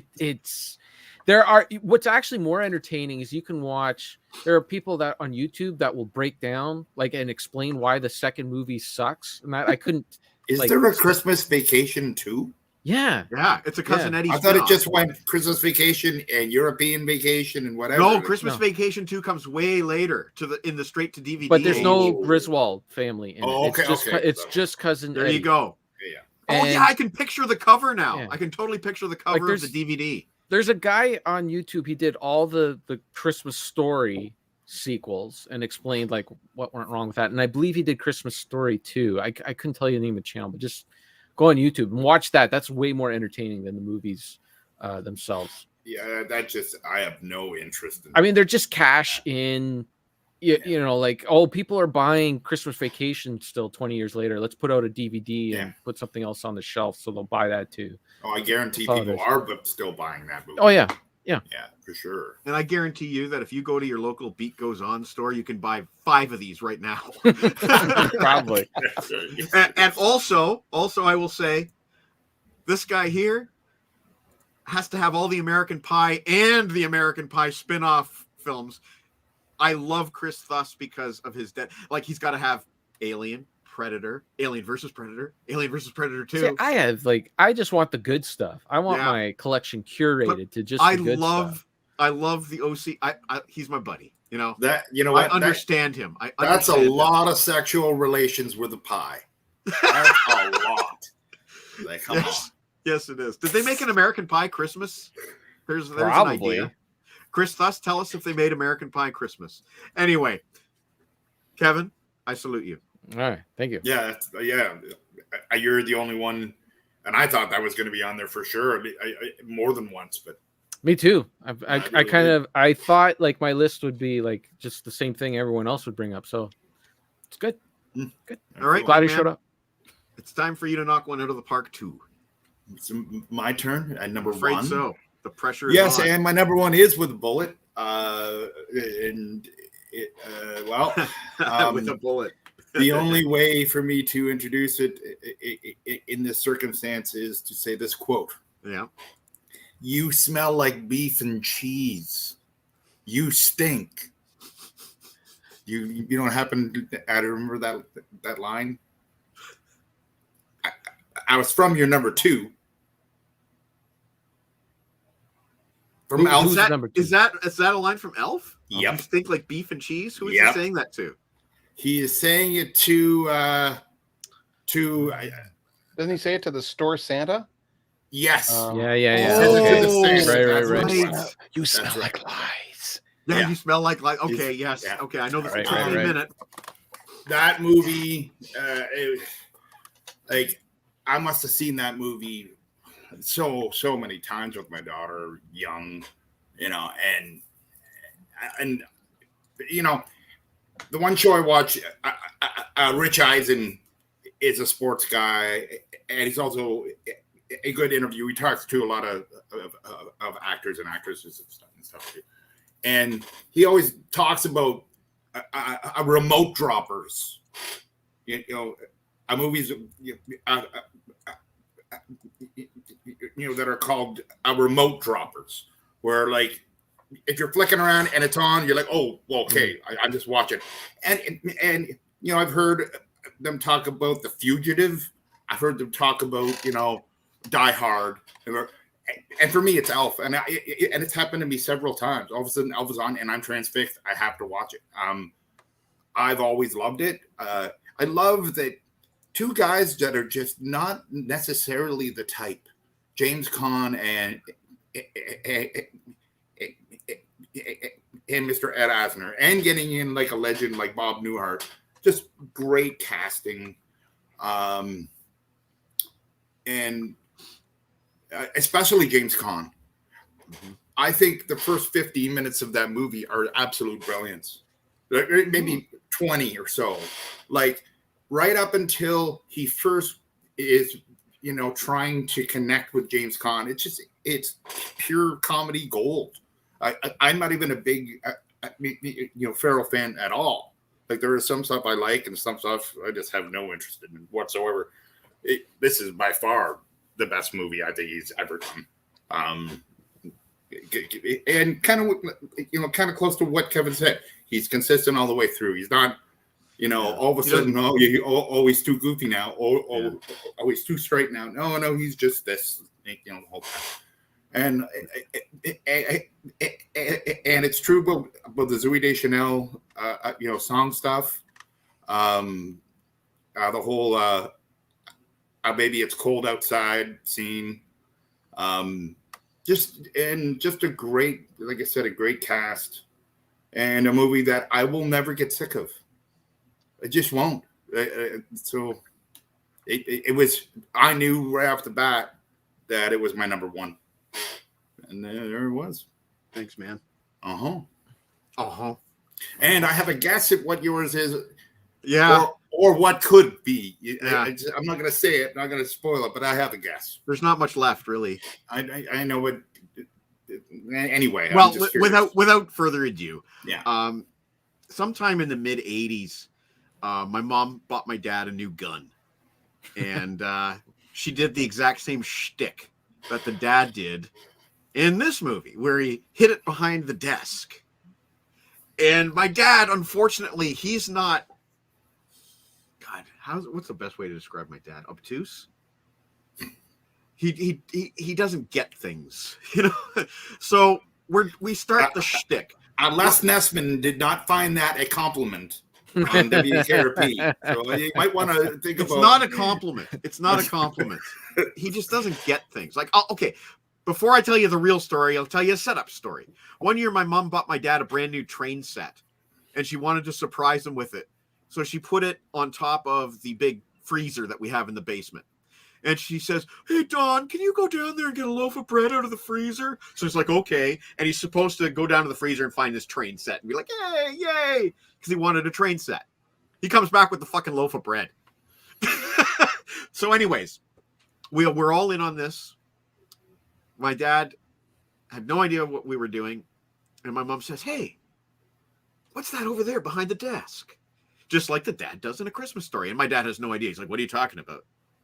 I think there's another gift down there. He's like, "There's no gifts down there." So we had to like cajole him to freaking look under the desk and open his gun, which had, of course, "You'll shoot your eye out" written on the card. And he was totally confused. It was a total waste of a great Christmas gift gag. Well, not a gag, but you know what I mean. Like the giving of the gift was the gag. But yeah, so that was the year that my mom bought my dad a rifle because, of course, young Peter Billingsley wanted that Red Ryder BB gun with the compass in the stock and the thing that tells time. Which I don't think there was an actual model of Red Ryder that fit that exact description. And my dad always called BS on that. He's like, "There was no such gun." And he would know. Because my dad had a Red Ryder, if I'm not mistaken. Maybe my mom can comment. My dad got us into that movie because of the setting. You know, it reminded him of his childhood. And he remembered the Little Orphan Annie radio show. And he remembered gimmicks like those giveaways that Ralphie participates in. And he remembers people having their mouths washed out with soap and all of that stuff. Darren McGavin was the father, as Rob said earlier, or as Kevin said earlier. And his performance as the old man, as he's referred to, is the highlight of the movie. The scenes where he is swearing. And the narrator's like, "Oh, you know, he was a master of the art." And you just hear, "Oh, fucking knock him. And it's like he's speaking gibberish, but yet, you know, he's swearing, you know. Who is this actor that you guys get, this McGavin guy? The name rings a bell, but Space I can't 1999, I believe. He was in Space 1999, I believe. I see if you can find a picture of that guy. Sure. Greg, I'm very curious. He played Murphy Brown's dad. Murphy Brown's dad. All right, here's a picture of him as the old man. This will be perfect. That's all I remember from, other than A Christmas Story. And the whole thing with him and the turkey. Yep. Oh, my Lord. Darren McGavin? Is that There what he you is. The old man, the master of swearing. And, it you know, there's familiar. my old man is a master of swearing too, so I relate to this character so much. I think that my dad is about this man's equal when it comes to swearing. I can picture my dad doing some of the very things that this guy does in this movie. Oh my God. I don't want to spoil it for Meat. I had so much I wanted to. Oh shit. I removed the wrong person. I had so much I wanted to say about this movie, but I don't want to spoil it for me. Hey, he won I definitely will. I'm gonna find a way. He won a Primetime Emmy Award for playing Murphy Brown's dad. So there you go. Wow. Fun fact. Fun fact. Well, I couldn't have been told any clearer. See this goddamn movie, and all three of you, not only like picking it, but having all three of you were talking about totally different parts. So it's not like there's this one part that is necessarily iconic. Yeah. There's been several. I'm just trying to parts. think of anything I can discuss about this movie in great detail without spoiling too much of it for you. It was here's something for you, just another family tradition. Many years they played this movie in a 24-hour loop on Christmas Day, so that no matter where you are, what you're doing, you can turn on the TV. What channel did that? TBS. Really? Yeah, they would play it all the time. It was ridiculous. And my dad ran it all day. Okay, I'm gonna look and see if I can make sure that I can TiVo it or whatever. I'm gonna look it up. That's probably the best way for them to get it. I don't know if they still do that. I don't know if it's still, but they might. I don't know. I'll check it out. I guess I'll tell you one scene that I loved and I can relate to as a kid because I never liked wearing my snowsuit. They always seem so bulky and cumbersome. The scene where the kids are bundling up to go to school and they're putting their snowsuits on, and young Ralphie, he can't put his arms down. His suit is so bulky and so tight. He can't put his arms down. And when his mom tries to put his arms down, they just pop right back up again. And that really goes to his detriment when the bullies start chasing them to school. Oh, shit. I can't put my arms down. Well, put them down when you get to school. Oh, shit. I love that scene. Anyway, meatloaf, double beatloaf. You better watch out for those icicles. Christmas Story, my number one Christmas movie of all time. Cool. Had you. Well, we know now. But we got runners up to talk about. Yeah. Wait. I start with Mr. Daniels. My mom wants to mention the scene where he has to wear the the PJs that his Aunt Clara made him, which you may have seen the PJs meet in many memes. But not that I can remember, but maybe. I can relate. There's probably going to be so many things that I'm going to remember. Actually, that looks familiar to me. Yeah. There's going to be so many things that I've probably, that they're in my subconscious, or even just like, seeing it on the back end of DVDs or magazines or whatever. Yeah. There's going to be tons of things like that for me. What I can relate to about that scene is that there was always some relative that gave me some scratchy sweater that I had to try on and I had to wear that day. And then every time that relative visits, you have to wear that sweater. Yep. And that's my relation, although it was never as horrid as the evil thing that Ralphie was forced to wear. Interesting. Thank God they didn't have Instagram back in the 1940s, or Ralphie never would have been able to return to school in January. Anyways, that was a wonderful bunch of lists. But let's go to Rob with your interesting list of runners up. Okay. Well, originally, when I approached this, I was thinking, okay, this is a top. This is a Nigel Tufnell top 10. I when I saw top 5, I went, oh, I have to revamp my list. So I have some runners up that they're probably going to be not surprising. But my first runner up is probably. It's a film that I'm surprised it took me long to watch as it did. White Christmas. The Bing Crosby, Danny Kaye film. It is delightful to watch. As another runner-up, although it's in a Christmas set, Rudolph the Red-Nosed Reindeer is another one. This has got some really interesting stuff on it, but Rudolph is the highlight here. Of course, we've mentioned Elf. Watch the Netflix, the movies that made us. It's a really good look at the film, and I loved it. Just how hard it was. How hard they pushed to get it made. Mm-hmm. I loved that. Of course, The Nightmare Before Christmas, which is another one. It can, and the thing is, it works both as a Halloween film and as a Christmas film. So there's that. Interesting. And finally, although not a film, this is still a runner-up for me. This is Emmett Otter's Jug Band Christmas. It is it's not a film, but it's something that dropped off my radar for many, many, many years. And then my sister said, I remember this film. It had an otter in it. And it was like Jim Henson and something like that. And Kermit was in the beginning.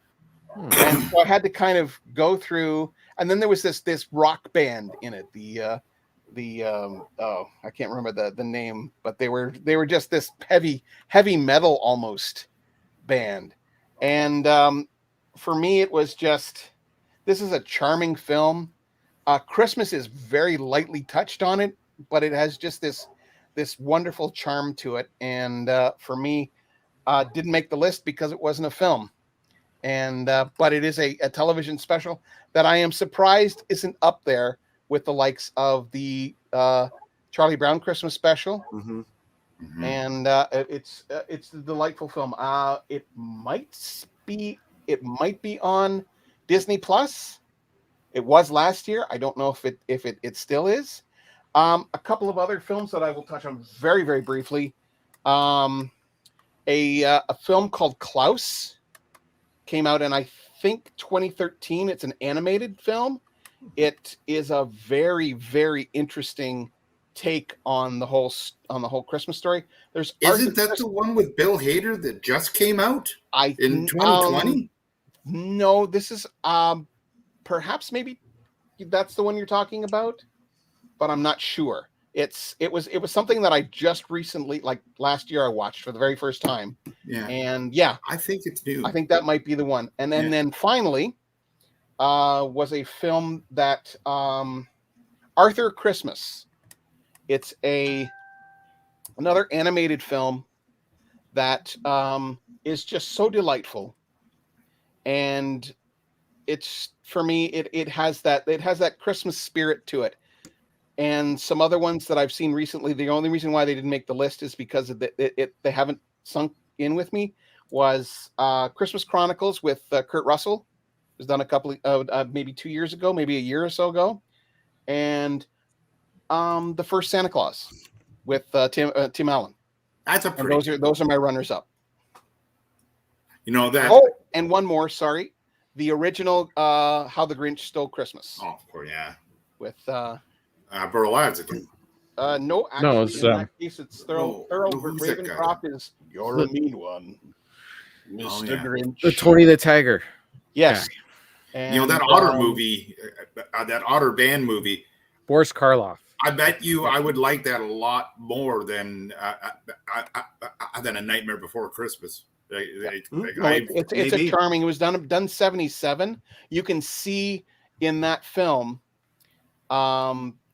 the stuff that Henson would use in the future.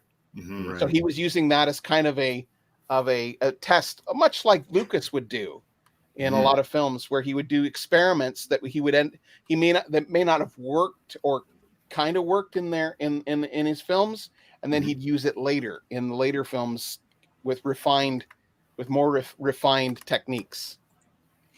Quick heads up to my And mom. thank you, Mrs. Ladano. Quick heads up to my mom. Can you please go check the front porch? I just got an Amazon parcel delivery. Please get the parcel before the porch pirates do. Please. Please and thank you. Please. Please. Thank you. Porch pirate. Yeah. I have all my parcels delivered there now. It's just safer. Porch pirate. Yeah. Anyway, thank you. Thanks, Mom. So my mom might miss Kevin's runners up, but I'm sure Kevin has some good ones. And she can watch them. She can pause. She can rewind it, watch later. Yeah. What was I going to say first? Well, 8-Bit Christmas. Yeah, I mean, it's actually What? pretty good movie. What was that? 8-Bit Christmas. It just came out. It's actually pretty good. It is a ripoff of A Christmas Story and a little bit of A Princess Bride, but it's actually quite decent. So if you have Crave and you're in Canada, you can see that.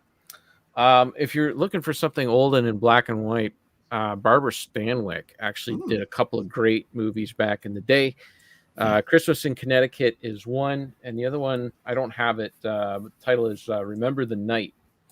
In Christmas in Connecticut, she plays a reporter who kind of makes up a story about this great all-American, and people start following it in the paper, and then she kind of has to make the character. People want to meet the character that she made up, right?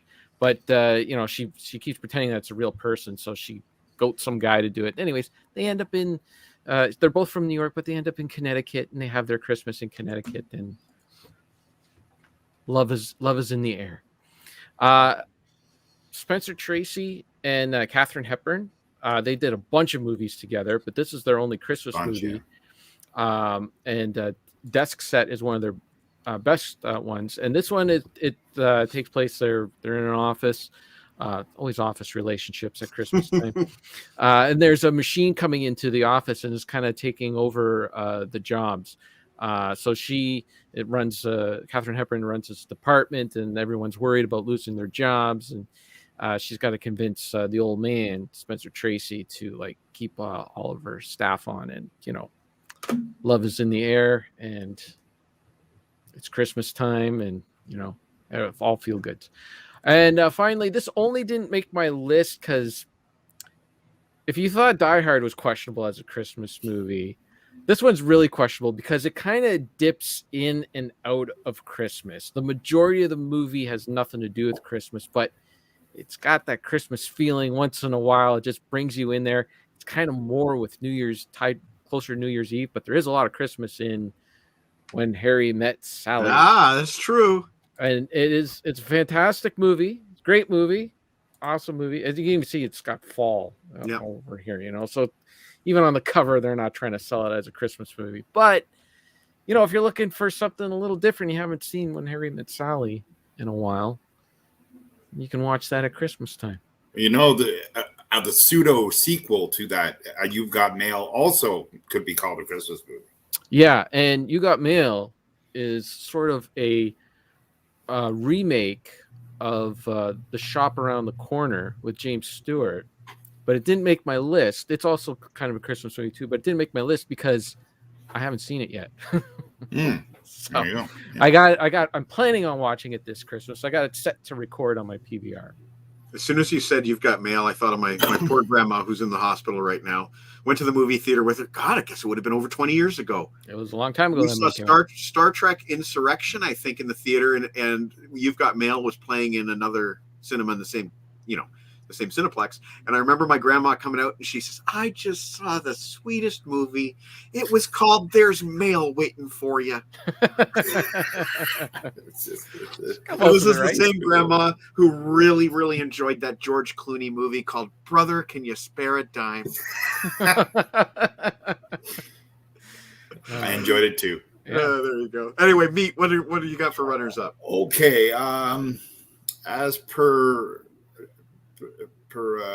I just wanted to say too, like the When Harry Met Sally. I mean, Trading Places doesn't have a lot to do with Christmas. Yeah, too. that's true. So I totally get it.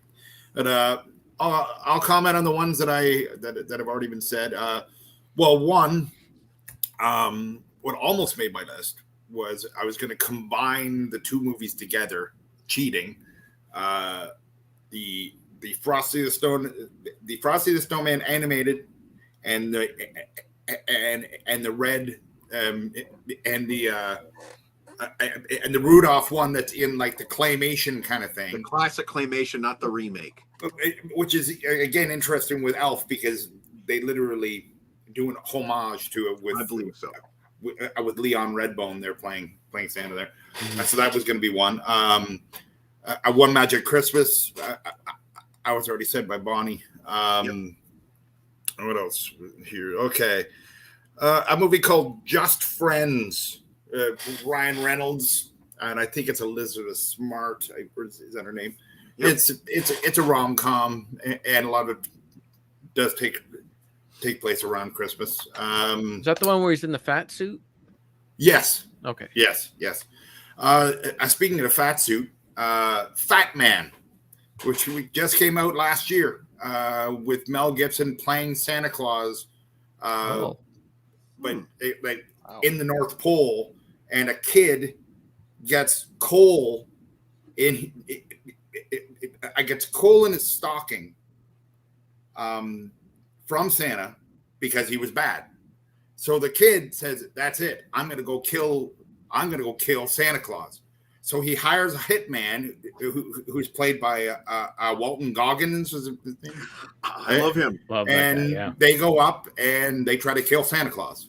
And it's Mel Gibson as Santa Claus. That's like an old gray, like kind of not in a comical sense, like this guy's getting old. And it's the trailer made it look incredible, and a lot of us thought this is going to be great, and it was good. It wasn't great, but I do recommend seeing it because it's certainly entertaining. The Night Before, which I really did enjoy, they did a good job of doing, like new version of the Christmas thing, like with Seth Rogen and the guy who. The Falcon and the Winter Soldier guy, or whatever. Yeah, that was a good one. Just two more. A movie I watched like 3 nights ago called The Family Man with Nicolas Cage and Tia Leone, and that's neat little movie. And I just got to finish this for last because. On Tuesday, when I was talking with Tom and Bucky, I predicted that this was going to be on your list, and it wasn't. That Fubar 2 isn't on your list. I'm just kind of shocked. Fuck! To put it that way. Shocked. Is that good? You guys told me not to watch that one. I watched the first Fubar. I would never say to not watch Fubar. I don't know if I told you not to watch it. There was probably a caveat attached to that. Somebody said not to watch it. I think they're both good. What Shanto? Was that what Diener is telling his daughter about? The Legend of Shanto? Yeah, and then Tron shows up looking exactly like Shanto? That's a very Christmas movie. It is actually. And I honestly thought that was going to be on your list. It's made my lists in other categories before. I've seen you, have that one of those, if not both. He wakes up Christmas morning. He wants to commit suicide. Mm-hmm. He's done with his life because he lost both of his balls to cancer. Yeah. But instead of killing himself, I believe the ghost of Farrell convinces him not to kill himself. It was done very, very Christmas Carol-like. Yes. But he wakes up the next morning and realizes that losing his balls was not a bad thing. He realizes as he's playing like Rock Band with his daughter, now he can sing. And Justin Hawkins of The Darkness does his voice when he's singing the high parts, and he does More Than a Feeling by Boston on the Rock Band, and he realizes, oh my God, I am now the greatest singer alive. So that was sort of his Christmas gift. Yeah. I love that movie. I know. That's why I'm surprised that it wasn't on yours. I think I should mention 8-Bit Christmas is directed by the guy who directed the Fubar movie. Dowse. Michael Dowse. Yeah, that's it. Yep. Is it a Canadian film then? It didn't seem Canadian. It's got Neil Patrick Harris in it. And didn't. Oh, okay. Like, usually Canadian movies that kind of feel Canadian. They're all filmed in Canada anyways. Well, this one, Canadian movies. They said it was Wisconsin, and I don't know. I didn't get the Toronto vibe, but they do so much green screen now. It's kind of hard to tell, but yeah. Kevin, I think if I said anything negative about Fubar 2 to you in the past, it would have just been simply because the first film was done very strictly as a mockumentary format. In fact, there's a lot of people that saw the first Fubar and think it's a real documentary about real people. Yeah, whereas the second one breaks format in numerous places, especially towards the end when the ghost of Farrell shows up. So that might have been the only reason that I didn't recommend it to you, just because it breaks format. In general, though. In general, it's ace. Yeah. Whale Hunter. Anyway, I guess we should do my runners up. Yeah. Yours. Nobody mentioned Santa Claus is Coming to Town, which is sort of related to that Rudolph the Red-Nosed Reindeer animated. Very similar. I wouldn't be surprised it's done by the same production company. It's probably the same thing. Yeah. That's the one with Heat Miser and Cold Miser, or something like that. No, I think that's a different one. This is the one with the Burgermeister that won't let the kids have presents. Okay. I'm trying to remember. Yeah, and then there was another one that I used to watch as a kid called A Cosmic Christmas, which was a cartoon that is no longer shown, probably because it has very heavy Christian content, which is odd for a Christmas cartoon. All done very benignly. Another NPH movie, Harold and Kumar Christmas, with Machete as Machete. Danny Trejo's in that movie as the father-in-law who's absolutely obsessed with Christmas, and he's always wearing a Christmas sweater. Like Danny Trejo in a Christmas sweater is just a comical image to me. Trying to think of some other ones here because so many have been mentioned. What does NPH mean? Neil Patrick Harris. Oh, okay. Oh, here's one that I loved. And I think it's actually the best movie of the series, which is actually quite a crap series. But Ernest Saves Christmas is a great Christmas movie. You know, I just watched that, like, not last year, but the year before, and I don't know. I don't think it holds up. No. Well, it's been a long time, so maybe it doesn't. I don't think so. Maybe it doesn't. Watch it again. I'd last about 104 seconds. Would you say it's the best of the Ernest films? No, any Ernest movie, I would last 104 seconds. Me and my buddy Peter used to see them in the theaters. I've seen Ernest Goes to Jail in the theater. No. I've seen Ernest Scared Stupid in the theater. Did you see Ernest Needs a Kidney in the theater? No. The pilot episode of The Simpsons is a Christmas episode. Santa's Little Helper. That's true, yeah. American Dad have done some of my favorite Christmas episodes of all time because they cast Santa Claus as the actual ultimate villain. Which and Chris Fuss knows this. One of his favorite American Dad episodes is the one where they Santa Claus is trying to resurrect the big monster from the Epic of Gilgamesh. The name of the monster escapes me, but he's trying to resurrect the giant monster from the Epic of Gilgamesh so that Santa can take over the world and reign for 1 billion years or whatever. It's so bizarre. They're Christmas episodes, but so fucking good. I do remember the WKRP had an episode, and it was the story.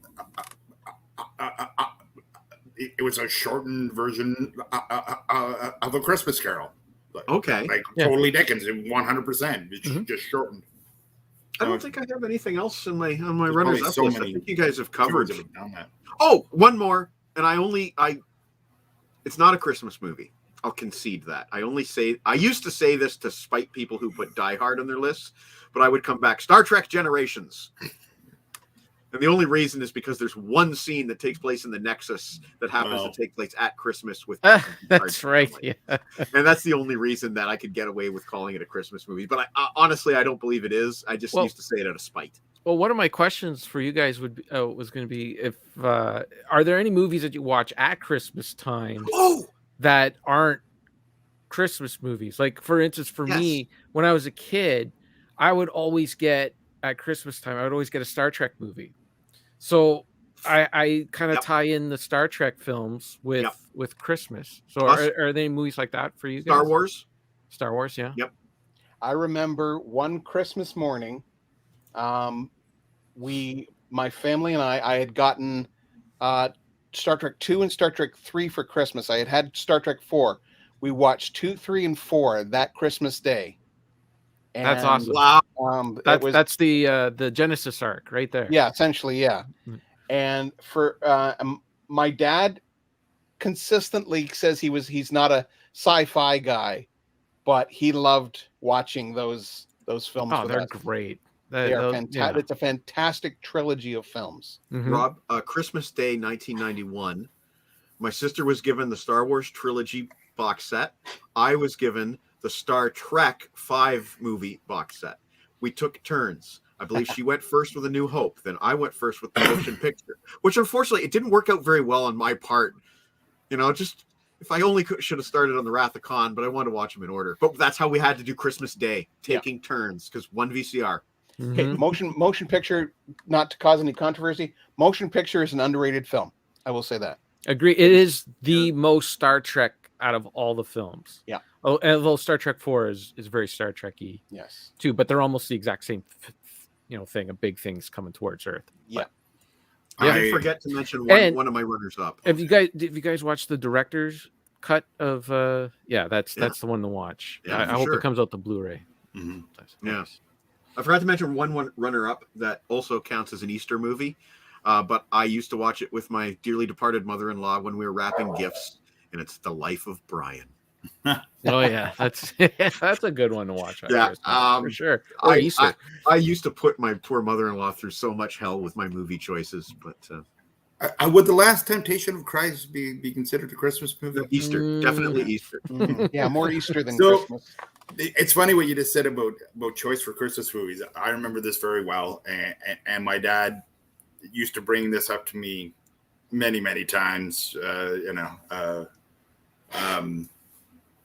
Rest in peace. It is probably one of the things that drove him crazy. But I remember that when I was about 12 years old, I'm just guessing right now, it was not long after the VHS craze really became solid. And I remember him saying, "Oh, there's a new video store up at the Quick Trip Mall. Here's some money and go get us some movies." Well, it was either, I think it was Christmas Day, but it might have been Christmas Eve Day. It is one of the other. But yeah. And I come back with Friday the 13th and Apocalypse Now. That's a 12-year-old. It's a 12-year-old, and he used to bug me. I finally get the kid to go up and get movies at Christmas time, and he wears Friday the 13th and Apocalypse Now. So this went on for years. So it was pretty funny. Yeah. You know what? I just had a memory. Kevin mentioned, is there a movie that you watched at Christmas time? I remember getting in shit. I remember now. Christmas 1990, Christmas night. I made everybody watch this because it was my Christmas gift. And it just come out on VHS for rent. And I managed to get a previously viewed copy at Steve's TV for however many, $20 usually, $25 for a previously viewed rental that was not available for sale yet. And I made them watch this Christmas night. It's a good movie. Oh shit. They'll never let me forget that. I watched that movie in the Dune, like right in front of the stage where all those songs, like the heavy cutting songs, are all right there. We watched Total Recall, and it was like a month before it was going to come out on video, but it was like the actual, like reel of it, whatever. And I remember very well. I was on mushrooms. And, I remember that the movie really did freak me out a little bit. I bet it did. Get ready for a surprise. Like especially when Margot Martindale or whatever was doing the 2 weeks. Like, oh my god! Like, come on. 2 weeks. Yeah. A great movie. Merry Christmas. Man. Well, guys, I've got to go check up on my Jen. I want to wish all four of you. Fuck, it's getting late. All three of you a Merry Christmas. Yep. I got one thing to show because Mike and Rob are on here, and I know Mike is all about collecting obscure tracks. Yeah.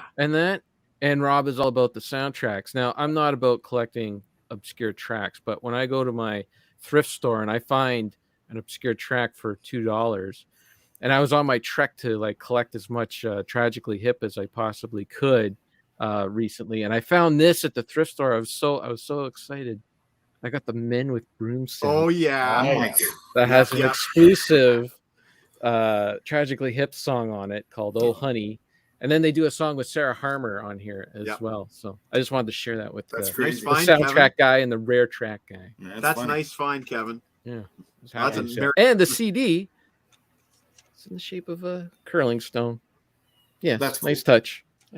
And speaking of mushrooms, that's what Leslie Nielsen grew in that movie. That is right. For recreation. Fun fact. Yeah. It all ties in. Full circle. Man, I'm good at segues. No, I'm not. Anyway, gentlemen, I thank you so much for spending this night with us. I had a great time, and my mom is a curler, actually. There you go. Merry Christmas to all of you, and to all of you. All three of you are welcome to come back if you are available on New Year's Eve. I'm going to be running from 9 till midnight to do a drop-in show. Different format from last year, because last year I had people coming in one at a time, and poor Aaron was on standby for half an hour before he had to go. So we're just going to have it be a drop-in. When people drop in, they go on the screen. You guys are welcome. Everyone, please, Harrison, all of you guys, if you want to participate, you just let me know. George Harrison Cop. What's that? George Harrison Cop. Yes. Yeah. So that will be, we will return on December 31st. Nice. Taking Christmas off. So you guys have a great night, And if I don't see you, Happy New Year. Yeah, good to see all of you. Yeah. Merry Christmas, dog. Absolutely. Merry Great Christmas, to see you guys. again, too. Awesome Indeed. time hanging out. Cheers, guys. Great. Have a great night. Take care. Bye. See ya.